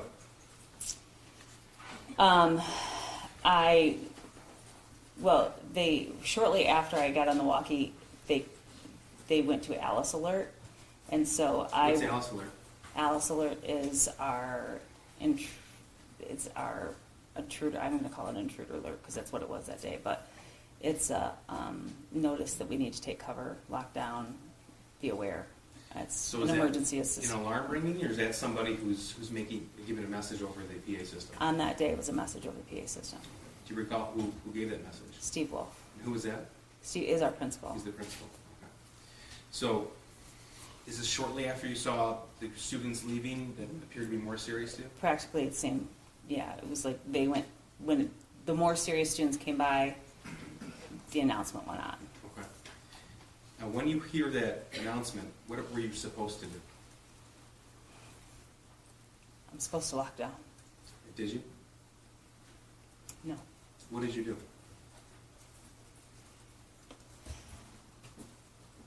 I went to check the hallways to make sure people were okay. When you first started to check the hallways, did you see anybody? The hallways cleared so fast. When I made the turn down the 400 hallway, I ran into a teacher who was locking his door, and then a student came up who was running late. He asked if it was a drill. I let him know that it didn't matter if it was a drill or not, just you gotta take cover, get in there. And then I proceeded down the hallway. I was the only one in the hallway at that point. Did you hear anything? First, I smelled something. I smelled what I thought was cap gun. Okay. Later, figured out it was gunpowder. And then I heard two gunshots. Where were you when you first smelled what you thought to be cap gun? Probably by like the somewhere between 409 and 414. Okay. So you were continuing to walk down that hallway, the 400 hallway, towards the 200 hallway. That's in yellow highlight. Yes, that's where I heard the gunshots. I was going that direction. You were walking towards the gunshots. Yep. Yes. As you walked down that hallway, did you see anybody else? No. Tell me where you went. When I got to the end of the hallway, I realized how dumb this is. I turned left to go towards where I heard the gunshots. So this hallway, And I went towards 225. so you came down the 400 hallway and you turned left towards 225. Yes. Tell us what you saw when you made a left. I saw a student laying on the ground. Did you know who he was? I didn't at that time, no. His face was covered. And then as I continued a couple of steps, I could see another student walking my direction. He had just dropped his arm was up, and then he dropped his arm. Did you recognize him? Not at that point, no. He was too far away. What did you do when you saw a student on the ground? There was a garbage can between he and I, so I moved the garbage can out of the way, and I put my foot near him and nudged him and told him to stay there. Did he respond? No. No. Could you tell if he was injured at that point? You could tell he was injured. What happened next? Ethan then came into closer view, and I could tell it was Ethan. He had been at the school where you were principal? Yes. Did you interact with him at all at Oxford High School? Just normal, like how I interact with everybody. High fives, hugs, silly stuff that I do. Okay. I brought my elementary to the high school, so I just Did you enjoyed say it. anything to him? When he got close enough to me that we were sharing the hallway, so he was kind of walking down the center and I was kind of over to the side, so we're probably 3 feet apart. I asked him if he's okay. It just didn't seem right that it would be him. So I need to back up just a little bit. When you didn't know who it was at first, a student down the hallway, you said he had lowered his arm. I knew it was a shooter when he was down the hallway. Okay. Could you see if he was holding anything? I could see a gun. At that point, was he walking towards you or away from you? He's walking towards me. It was when I realized it was Ethan that I didn't think he could possibly be the shooter is what happened. Like I know I said I knew he was a shooter down there, because I could rationalize that is a gun. He is putting that gun down. He just shot something. Okay. Now, I know this is difficult, but I need you to use your teacher voice and speak Okay. as loud as you can. Thank you. You saw him coming towards you. How close, how far from him were you when you recognized who it was? He was probably by the room 221 when I could tell who he was.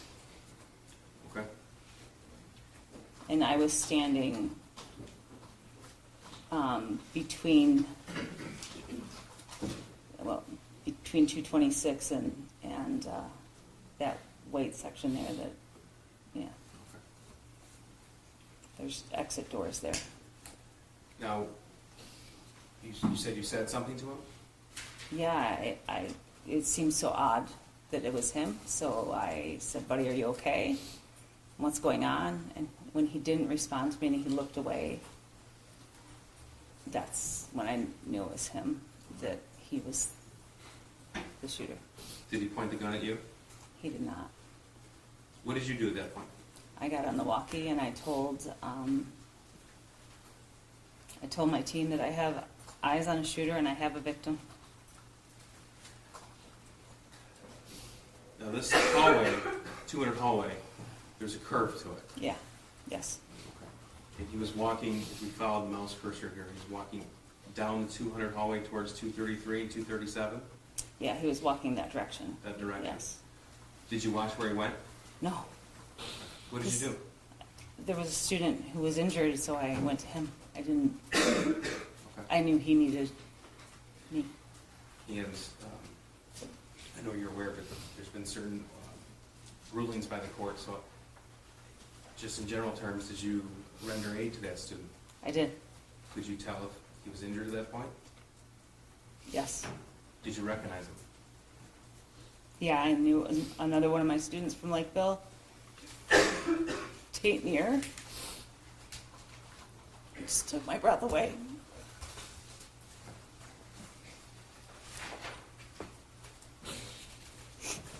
You were on the walkie-talkie, you said? Yes.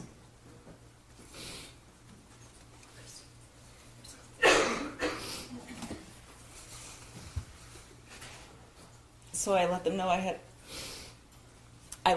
had eyes on the shooter and that I had a victim.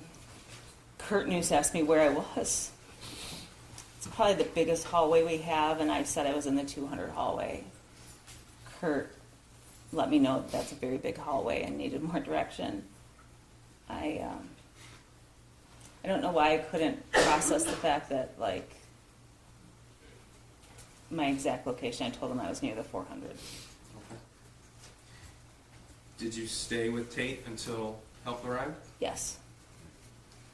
Now, you have seen at least a portion of the Oxford High School surveillance video, is that right? Yes. I'm going to show you what's been marked as People's 9. It's been admitted. It cannot be broadcast on the media. All of it? I've never seen it, so you have to tell me.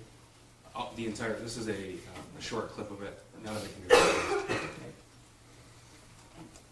Okay. You have, okay, so you guys are not video, okay. Everybody gets it? Tight shot of We're gonna stop the live stream? Should we stop the live stream? Yes. Yes, Judge. Yes, please. Okay. All right. I do want to give notice to the jury as well. This is the moving image of a victim on this video. Okay.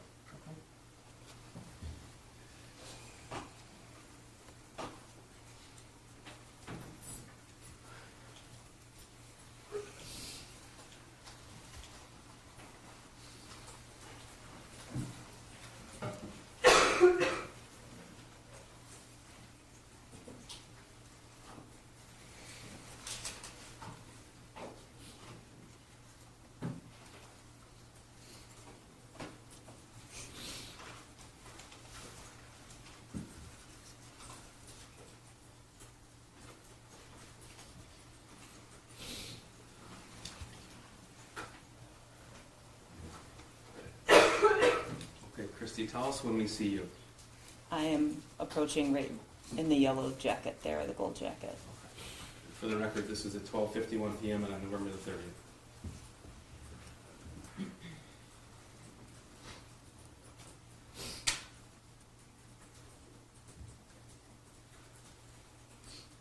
So no one's come by at this point. No.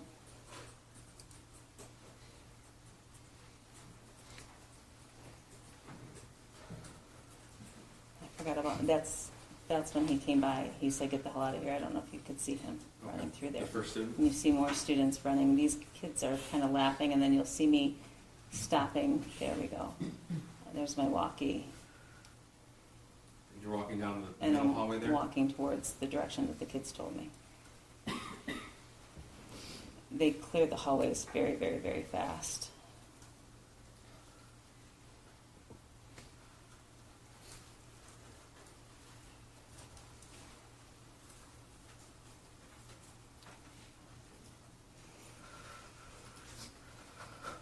That's you at the top of the screen? Yes, I didn't realize that we passed there.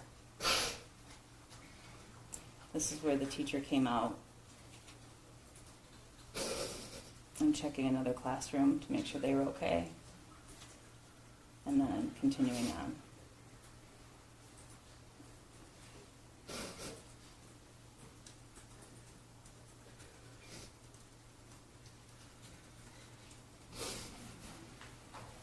This is where I'm saying, that's when I stepped aside, that's when I said I had eyes on the shooter, because he flinched a little bit, or at least in my perception that he did. This is where I moved the garbage Tape on the can. ground? That's tape. When I'm talking on the walkie, I try to step back a little bit, because I think it threw Ethan off a little. And so there he is coming up to me. And I start talking to him here.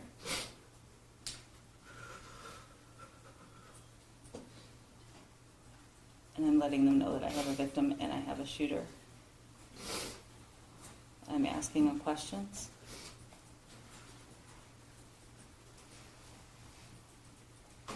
And I turned my back on him, and I came back to Tate, because I didn't know it was Tate then. And then that's what right there is when I know it's Tate.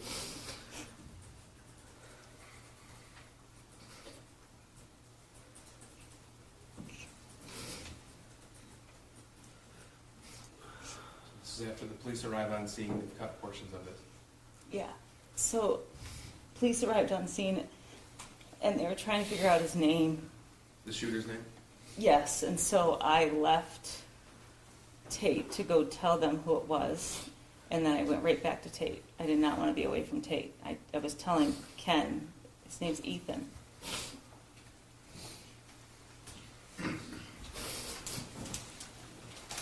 Thank you for your statement. We're going to head across, you can resume the live stream, right? Is that- Yes, sir. I'm sorry, is the prosecution further Yes. I'm sorry, I can't think straight. Oh, yeah, I think he said that he's Yes. finished, yeah. Okay. I have no questions for you, I'm sorry. Thank you. Thank you. Can this witness be excused, sir? Thank you.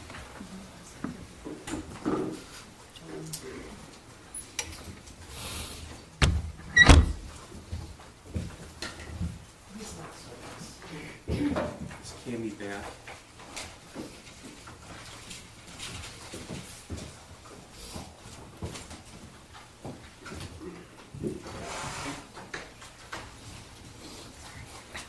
Is there any way we can have like a minute? Say it again. I'm like so sorry, can we just have a minute, like a break or can we have a 10-minute break, please? Oh, sure.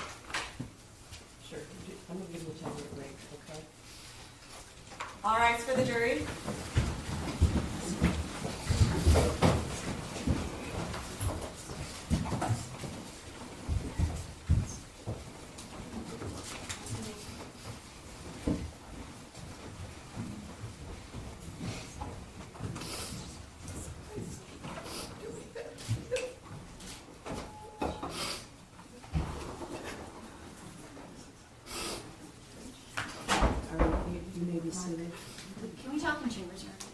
say my clients have a minute to like, Okay, sure. I guess I want to, you can all be seated. I want to confirm with the deputies. I've done about a bajillion trials in the courthouse. I wasn't always under the understanding that the defendant had to go downstairs every time we take a break, but is that what you're? I've been ordered by my sergeant. Okay, well, all right. Okay, so you have to take her downstairs right now. Is that accurate? Yes, ma'am. Okay. All right, so we're gonna have about a 10-minute break. thank you. All right. Is there something you want? Yes. Yep. Okay. Yes, are we on the record? Can we go on the record, Your Honor? Are we on there? We can go back on the record. Okay. You want to be on the record? Yes. Okay. You can be seated. Okay. You are on the record. And Your Honor, this court, upon the defense's request, instructed the prosecutors not to show emotion. You instructed the prosecutors to tell our witnesses not to show emotion. And you instructed us to let our victims know. I understand the ruling, Your Honor, I do. You're concerned about influence of the jury. I take no issue with it, but it was a difficult thing. It's difficult, and we're doing it. And then to have not just the defendant, her lawyer sit there sobbing so that I did not sob. I just want to finish, Your Honor. I just want to finish. I think if that is the instruction, we are trying really hard to respect the court's instruction because I understand the reason for it. Okay, I didn't tell people not to show emotion. Some of that is involuntary, but there have been times in this courtroom during trials when people will show facial expressions or things like that, or make comments. I understand this is a very emotional situation for everyone here, right? If someone was audibly sobbing in the audience, I would hope that they would exit. And as you said, the reason for it. I didn't tell anybody not to show emotion. I guess some emotion is involuntary, so I guess I'm asking what you're asking of me. I think it should apply to both sides. Your Honor, first of all, I was not sobbing, and this is horrific. I've never seen this before. It's horrific. That's why we asked the court not to play it. This is horrific. I don't know how the prosecutor. She's watched it 100 times with these witnesses. It's horrific. You've had this video for over 2 years. I don't know. I don't have this video. I have to go to their office to watch it. You've seen it. No, I haven't, because it's not necessary. It's not relevant to my client's case. We've already litigated this, but we're doing our best. We were not sobbing or making a scene in any way. All my eye makeup's still on. I checked my camera. I'm not having an I need to run to the bathroom. I need a break. Okay, we're having a break. That's what we're doing. And you're gonna keep your voices down because I'm sorry. The walls are cardboard in here, so. I'm sorry. Okay, all right. Everyone here is human, right? Everyone here is human. I understand that. I'm striving really hard to give both sides a fair trial, and if people don't at least try to check themselves, to exit if it's that excruciating, which I know it is. I'm not a robot. I'm trying to keep myself from sobbing. I'll do it at 6 o'clock tonight, okay? I appreciate that, Your Honor. That's all I'm asking. Okay. That's all Your Honor, we don't have the option to leave the courtroom. We're trying our best. We're trying. I promise you, we are trying our best. All right. Thank you. Everybody needs to take a deep breath. She has to go downstairs, right? And we're going to call you late, have her come. Wait. How long do you think the next witness is? I'm bringing lunch in for the Next witnesses can be back. I anticipate very brief questioning. Okay, because I'm having their lunch delivered so they don't have to commingle with people in the cafeteria. It should be less than 30 minutes, so Okay, it'll work okay. out. All right. Are we going to break then after that witness? Yes. Okay, thank you. Yes. All right. I apologize. No, it's natural. It's horrifying. It's horrifying. It is horrifying. We're trying. Okay. We'll keep trying. All right.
Actually, leave him, don't worry about it.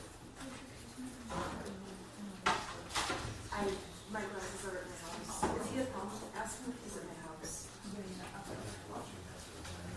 If he is, can you ask him? Any of my glasses are fine. I don't care which ones. I just know where this is coming.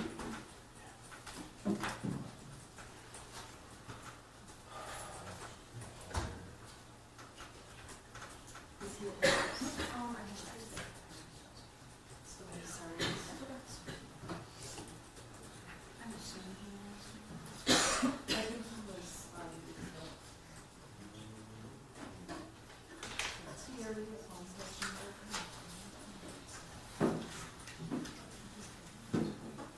I listened to transcript, but only she tested me about it. I didn't do the green glasses. Where are you? Okay, never mind. I'll be fine. I can get an instructions and submit. And then you got, It'll be fine. I think it's the first part. Oh, that's some of the okay.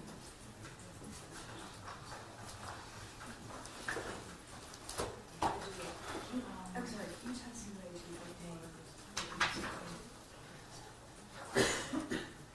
I've got plenty more. I have plenty.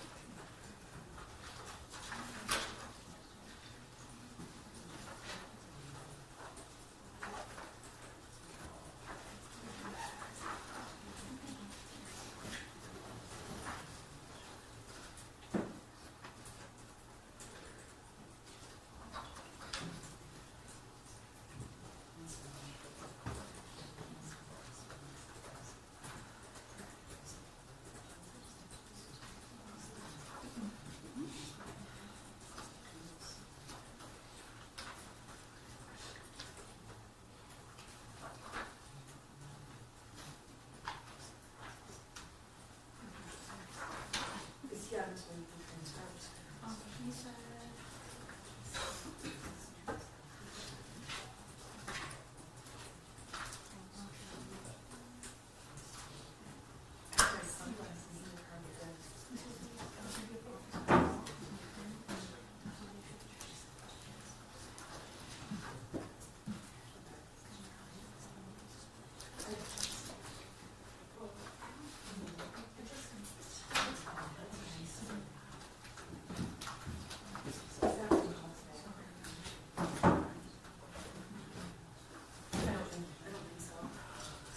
Let me double check.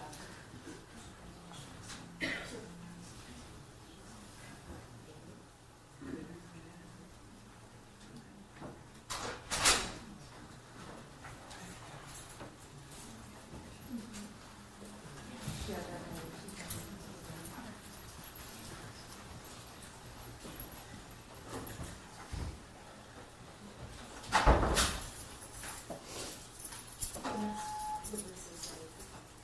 It's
News 1 in New York with a live channel update. On live channel 5 coming up, we will have tape playback of Source's ABC Unilateral. On 4, we're going to have a Senate stakeout sound on border security in Israel. Again, coming up on live channel 4, we'll have Senate stakeout sound on the border security in Israel. The source for live channel 4 will be unilateral, and it will be tape playback.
Defense has no objection to exhibits 24 through 30. Okay.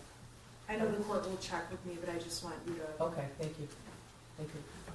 Okay, we're bringing the candy back. Well, I guess we might want to bring the jury in before we do that, right? Make sure.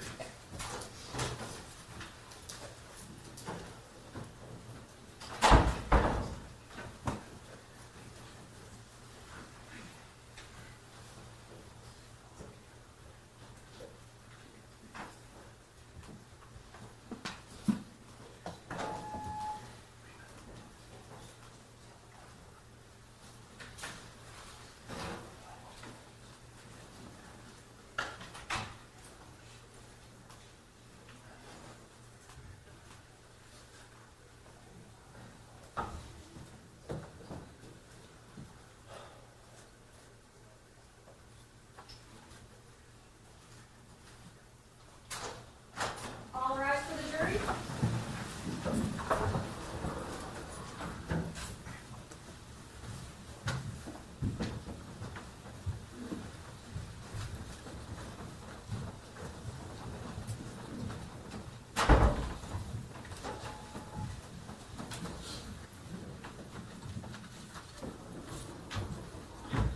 All right, you may be seated. Pastor, who's the next witness? Apologies for the confusion, stations.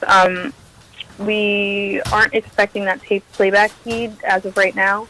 However, it looks like we are expecting the audio only gaggle aboard the Air Force One as they're on their route to Wisconsin. The source for Live Channel 4 is Pool, and again, this is the audio-only press briefing.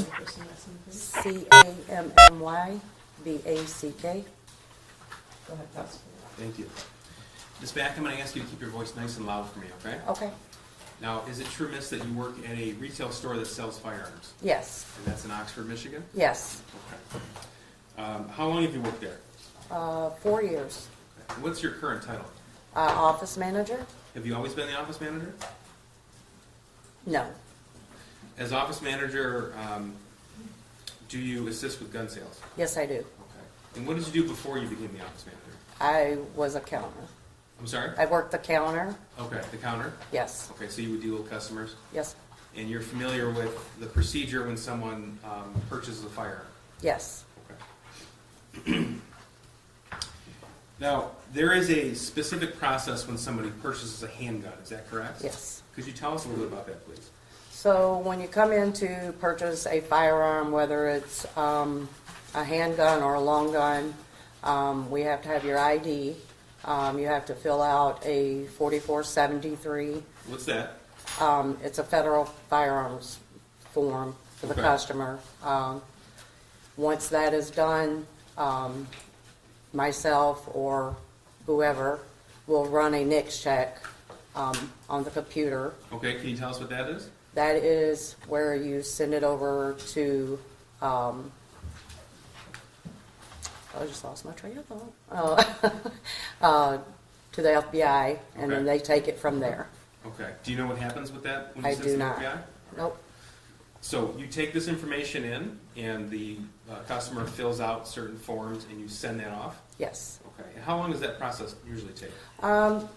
Sometimes it could take seconds, sometimes it could take up to 30 minutes Okay. or longer. Is someone able to walk in and buy a firearm, or to buy a firearm and walk out with that gun purchase that day? As long as they pass the background check. As long as everything checks out? Yes. Now, what happens if things don't check out, or if there's some kind of delay? Does that ever happen? Yes. Okay, and tell me about that. So if a customer is delayed, we are giving them a Brady date, which is 5 days. Within those 5 days, the NICS check could come back as a proceed, or it could come back as a denied. After 5 days, if there's no response, then we are allowed to hand the firearm over to the customer. Okay. Do you know the circumstances in the background why somebody might be approved or denied? I do not. Okay. Now, when the store you work at sells a firearm, do you also provide a ATF pamphlet on handgun safety? Yes. Is that with every handgun purchase? With every handgun, yes. Okay. And tell me about that pamphlet, please. What kind of information is contained in there? It just states the do's and the don'ts as far as, when you buy a firearm, child safety, how to lock it, just to pretty much keep your firearm safe and out of the hands of, anyone that doesn't need to have it. Okay. And that is provided by the ATF? Yes. Okay. That's the Bureau of Alcohol, Tobacco, and Firearms? Yes. All right. Does your store also provide a trigger lock statement? Yes. Okay. And is that one of the standard forms that has to come with the firearms purchase? Yes. Okay. And tell me what that is, please. So it's just the trigger lock form. We take and we make sure we check the box that it has the lock in the box and that it has a box that can be locked. Okay. Now, we say the lock in the box. What do you mean by that? The trigger lock. Okay, so when your store sells a firearm, you also provide a lock with it? Yes. Okay. And that's not an actual gun safe, correct? That's a smaller locking device? Yes. All right. And that happens with every handgun sale from your store? Yes. I'd like to direct your attention to November the 26th of 2021. Do you remember that day? I do. Okay. And were you working? Yes, I was. Did you, well, first of all, I should ask you, as office manager and someone who's been employed at the store for 4 years, every time a firearm is sold, is there a receipt kept? Yes. Okay. On November the 26th, 2021, did you sell a handgun to James Crumbly? I did. Okay. And was he there with somebody else during that purchase? Yes, he was. Okay, was it an adult or was it a teenager? Teenager. Okay. Did you come to learn who that person was? Later, yes. Okay, and you came to learn that it was the defendant's 15-year-old son? Yes, sir. Okay. But you didn't know that at the time? No, I did not. Okay. Now, during the purchase between yourself and James Crumbly, did his son do anything? Never. Okay, so he was there, present, but he didn't interact with you? No. I'd like to direct your attention also to June the 15th, 2021. Did James Crumbly make another purchase of a firearm that day? That I cannot say. Okay. If I showed you receipts, would that refresh your memory, you think? Yes. Okay. So what I'm going to do is go through some exhibits with you. They'll be on the screen in front of you. These are all stipulated to. Can you see that? Yes. Okay. This is Exhibit 24. This is, do you recognize this as a receipt from the store you work at? Yes. Okay. This is June the 15th, 2021. Do you see the date? Yes. All right. And the purchaser is James Robert Crumbly, Yes. and it has his address, and it has the item purchase, and that's a Cobra Classic for $180 total. Yes. And that's actually a 22 Derringer pistol, is that correct? Yes. 24 has been admitted, I believe, with stipulation. I believe that Ms. Smith was willing to stipulate to 24 to 30, is that correct? That's correct. 24, 25, 26, 27, 28, 29, and 30 are admitted, so. Thank you, Judge. This is Exhibit 25 right here. It says pistol sales record. Can you tell us about that, please? So each time that a pistol is sold, we have to provide the customer with a pistol record. They are given those, and they are instructed to have those dropped within 10 days of the purchase. Okay. Now, this has a description of the pistol, is that right? Yes. So it says, this is the Cobra Classic, we just saw the receipt for. Do you see that on there? Yes. Okay, and it says pistol shot in the number 2. What does that mean? It's a 2-shot. Okay, so it's a small handgun? Yes. And barrel length 2.25, is that in inches? Yes. Okay.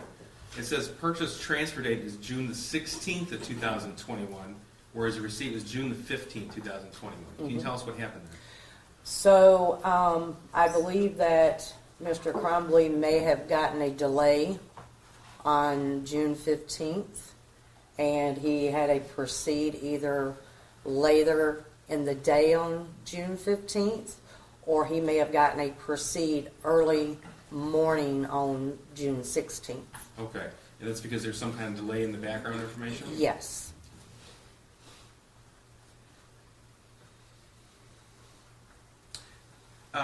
Ms. Mack, is it true that some handguns sold by the store actually come with their own cable locks, not just from the retailer themselves?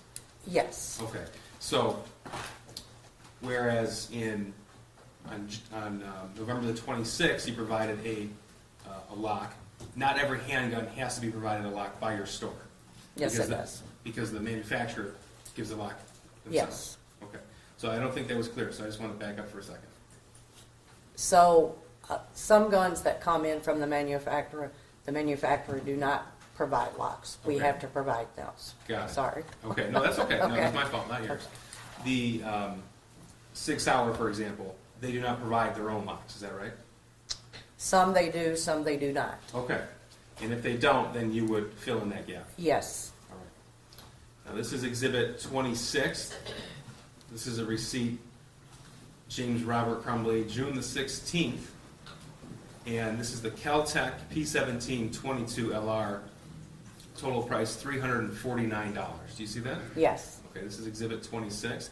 And again, this is June the 16th. That's the day that he would have received the Derringer. Yes. You're right? Okay. And here's Exhibit 27, which is the actual pistol sales record. And again, purchase transfer date June 17th of 21. So there was a delay in this purchase as well? Yes. Okay. And this description is, it's a 16 shot, barrel length is 3.8 inches. Yes. So it's bigger than the Derringer. Yes.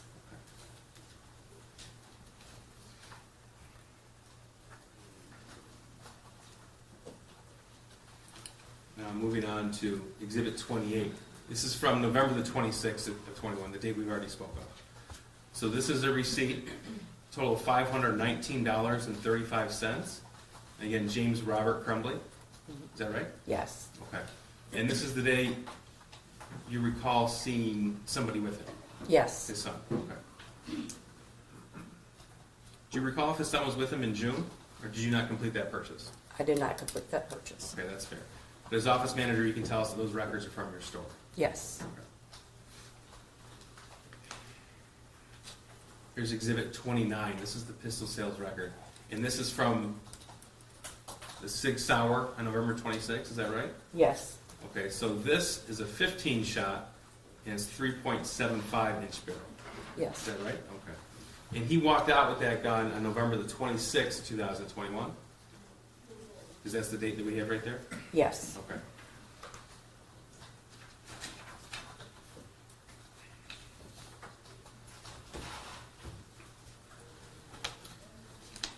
Now, hypothetically speaking, if there was a 15-year-old who walked in your store and tried to buy a handgun, would you let him?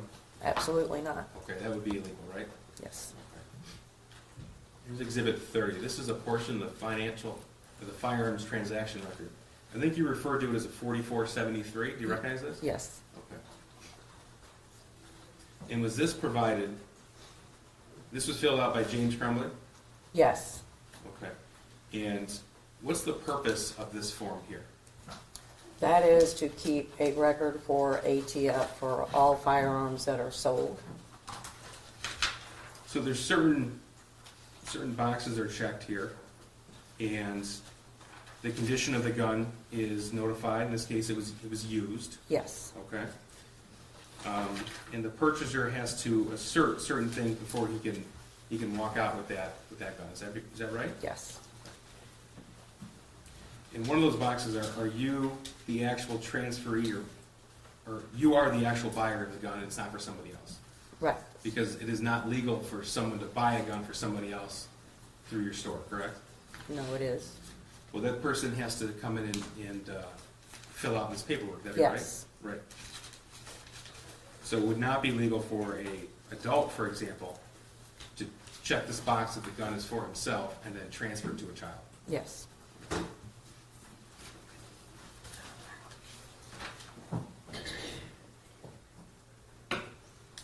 Can you tell us the difference between a cable lock and a trigger lock?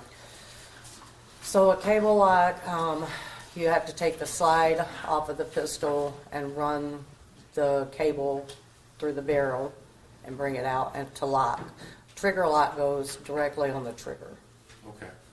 And do you recall it was provided to James Crumbly on November the 26th? I believe it was a cable lock. A cable lock, okay, so it looks like a rope. Yes. And then at the end of the rope, there is a locking mechanism? Yes. And then that's fastened by a key, would that be right? Correct, yes.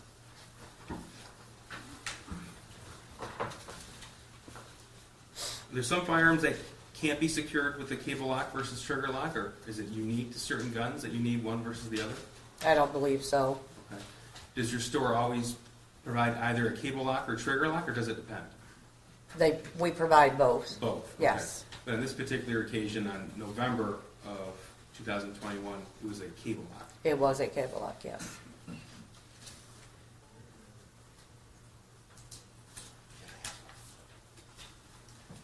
I have nothing further. News on the New York Live Channel update again.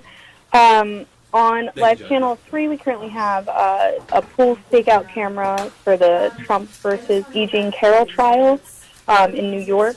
Please keep in mind that around 12:15 p.m. Eastern, we will have to take this shot down off of Live Channel 3 to provide you with 2 ways for today. And we are reserving Live Channel 1 for a noon presser that we're expecting. This would be the family of Ricky Cobb Hold Newser after the trooper was charged in the shooting death. Live Channel 1, as soon as we have picture, the source will be KSTP.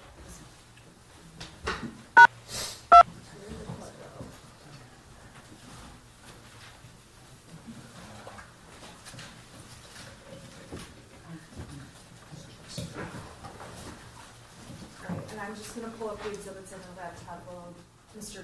Godwin plugs them in.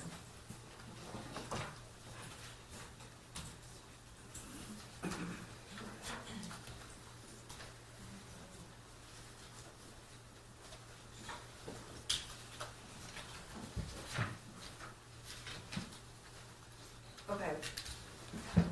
Good afternoon. My name is Shannon Smith and I represent Mrs. Crumbley.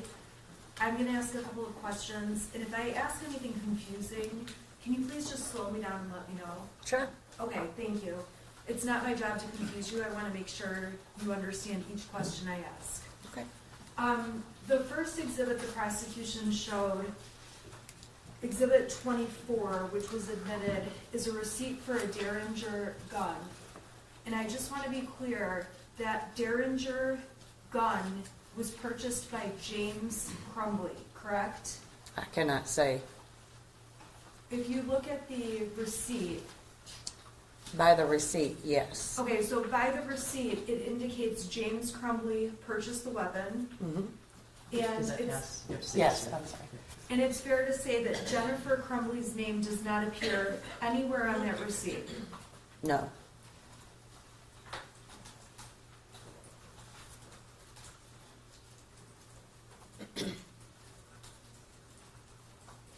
Okay. We talked about Exhibit 25, the pistol sales record. And this was the pistol that was bought back in June of 2021. On this receipt, on this pistol sales record, James Crumbley is the person who purchased this pistol. Is that correct? Yes. Jennifer Crumbley's name does not appear anywhere on this pistol sales receipt, correct? No. I'm sorry? No. Thank you.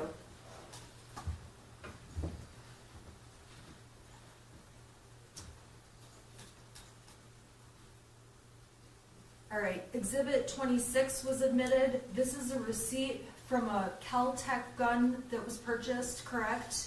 Yes. And again, on this receipt, it indicates that James Robert Crumbley purchased the gun.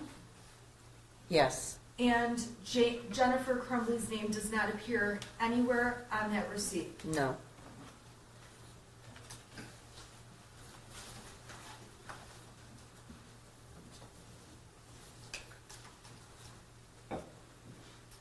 All right, I'm turning to Exhibit 27, which was admitted.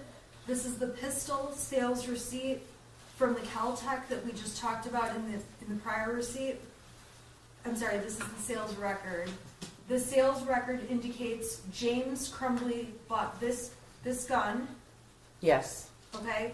And Jennifer Crumbley's name is not listed as the purchaser, or she's not anywhere on this record, correct? Yes.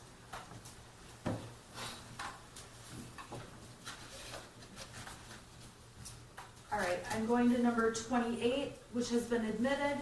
This is the receipt from the Sig Sauer that was purchased in November of 2021, correct? Yes. You have a direct memory of the purchase on this Sig Sauer gun, correct? Yes. And on this receipt, this gun was purchased by James Crumbley, correct? Yes. The receipt does not have Jennifer Crumbley's name. No. And when this gun was purchased, James Crumbley was accompanied by a teenage boy and no one else, correct? Correct. And you were testifying that you didn't have any interactions with the teenage boy who was with Mr. Crumbley. Correct. And when you saw this teenage boy with Mr. Crumbley, there was nothing about him that stood out to you as unusual or weird or something that would have raised concern about selling the gun to James Crumbley with his son, correct? No. I'm sorry. The court's making a record, so it's really important we talk one at a time. I'm not trying to cut you off in any way. I just need to make sure the record's really clear. Sure. So I'm just going to re-ask, and I'm doing it just to have a clear record. When you saw Ethan Crumbly with Mr. Crumbly buying the gun, there was nothing about him that concerned you about selling the weapon to Mr. Crumbly, correct?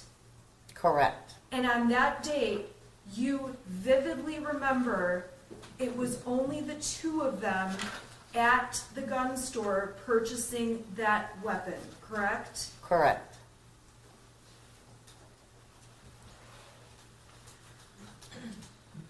And again, on Exhibit 29, this is the pistol sales receipt. Jennifer Crumbly's name does not appear anywhere on the pistol sales receipt, correct? Correct.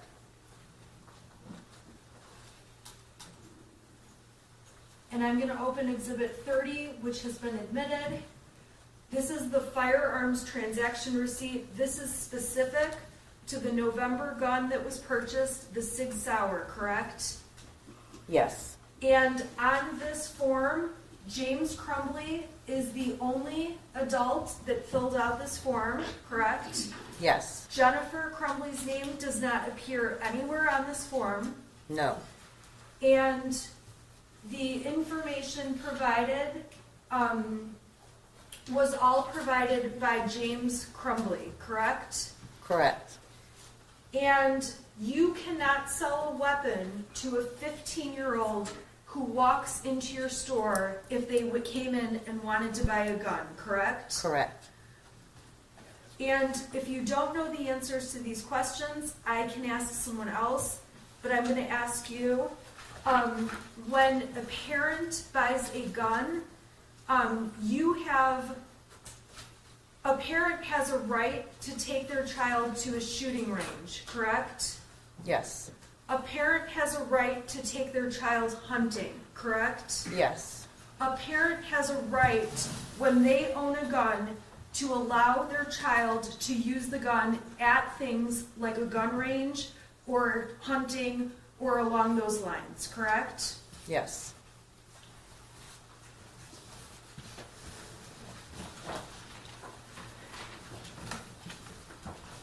You testified that with the Sig Sauer gun, it did not come from the manufacturer with a lock, correct? A cable lock. That was a used gun. Okay, so the used gun did not come with a cable lock in the case, correct? It may have. If it didn't, you provided a cable lock Yes. to that gun. Yes. And in order to take a cable lock off a gun, you have to use a key, correct? Yes. And the key it's not just any key, it's a key specific to that cable lock, correct? Yes. And in Michigan, there is no, as far as you know, and if you don't know, you can tell me and I can ask another witness, there is no requirement that a person has to store a gun in a safe, correct? Judge, I'm going to object. That's calling for legal conclusion. Well, it is. It is calling for legal conclusion, isn't it? I'm assuming you guys could stipulate to that at some point, but. Either way, it's not appropriate for this Or, witness. yeah. Okay, we'll That's take the care of police that officer, later. Yeah. Okay. When you sell guns to people at your store, you also, you're not required to also sell them a safe for that gun, correct? Correct. As a precaution, if it does not come with a cable lock, you make sure that every gun that leaves your store is sent out with a cable lock if one can be put on that gun, correct? Cable lock or trigger lock? Or trigger lock? Yes. Okay, thank you.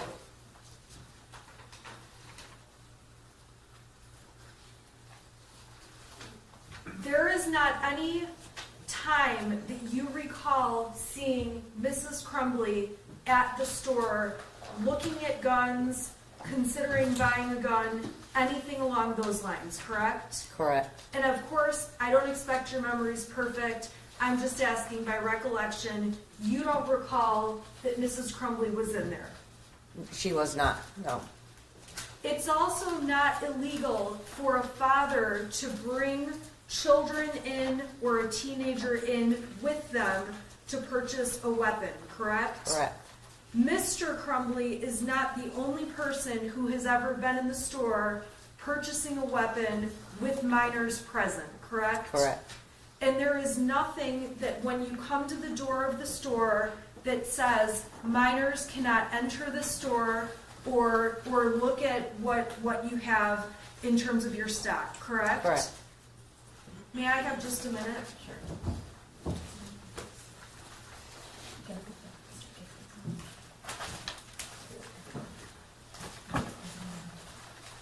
I have no further questions, thank you. Just very briefly. Ms. Mack, I'm just going to clear a few things up. I'm afraid I wasn't terribly clear with these Sure. things. First of all, after the shooting in Oxford High School, agents from the ATF, they came and spoke with you. Would that be right? Yes. Okay.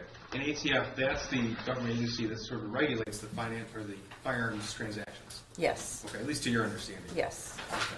And when you, well, first of all, let me ask you this. Do you recall on November the 26th when that Sig Sauer was sold to James Crumbly, if he shopped around at all or if he went right to that gun? He went right to that gun. And did he make any statements about that?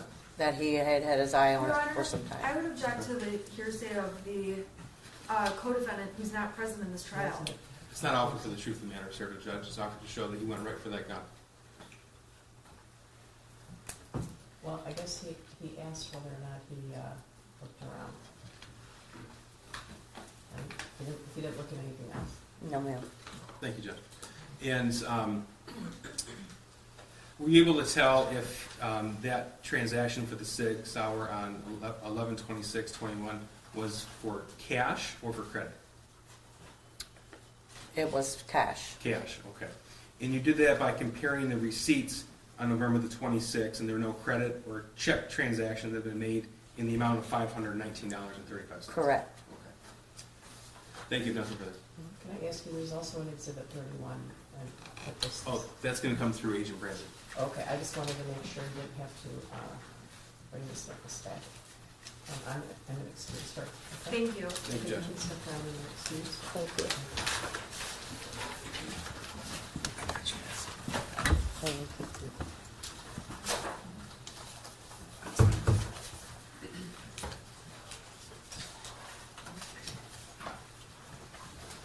Your lunch is here.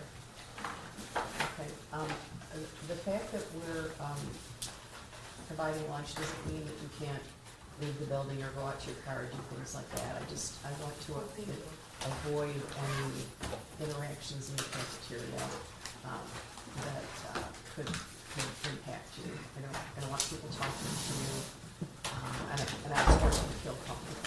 All right. So your lunch is in the cafeteria. There's an hour.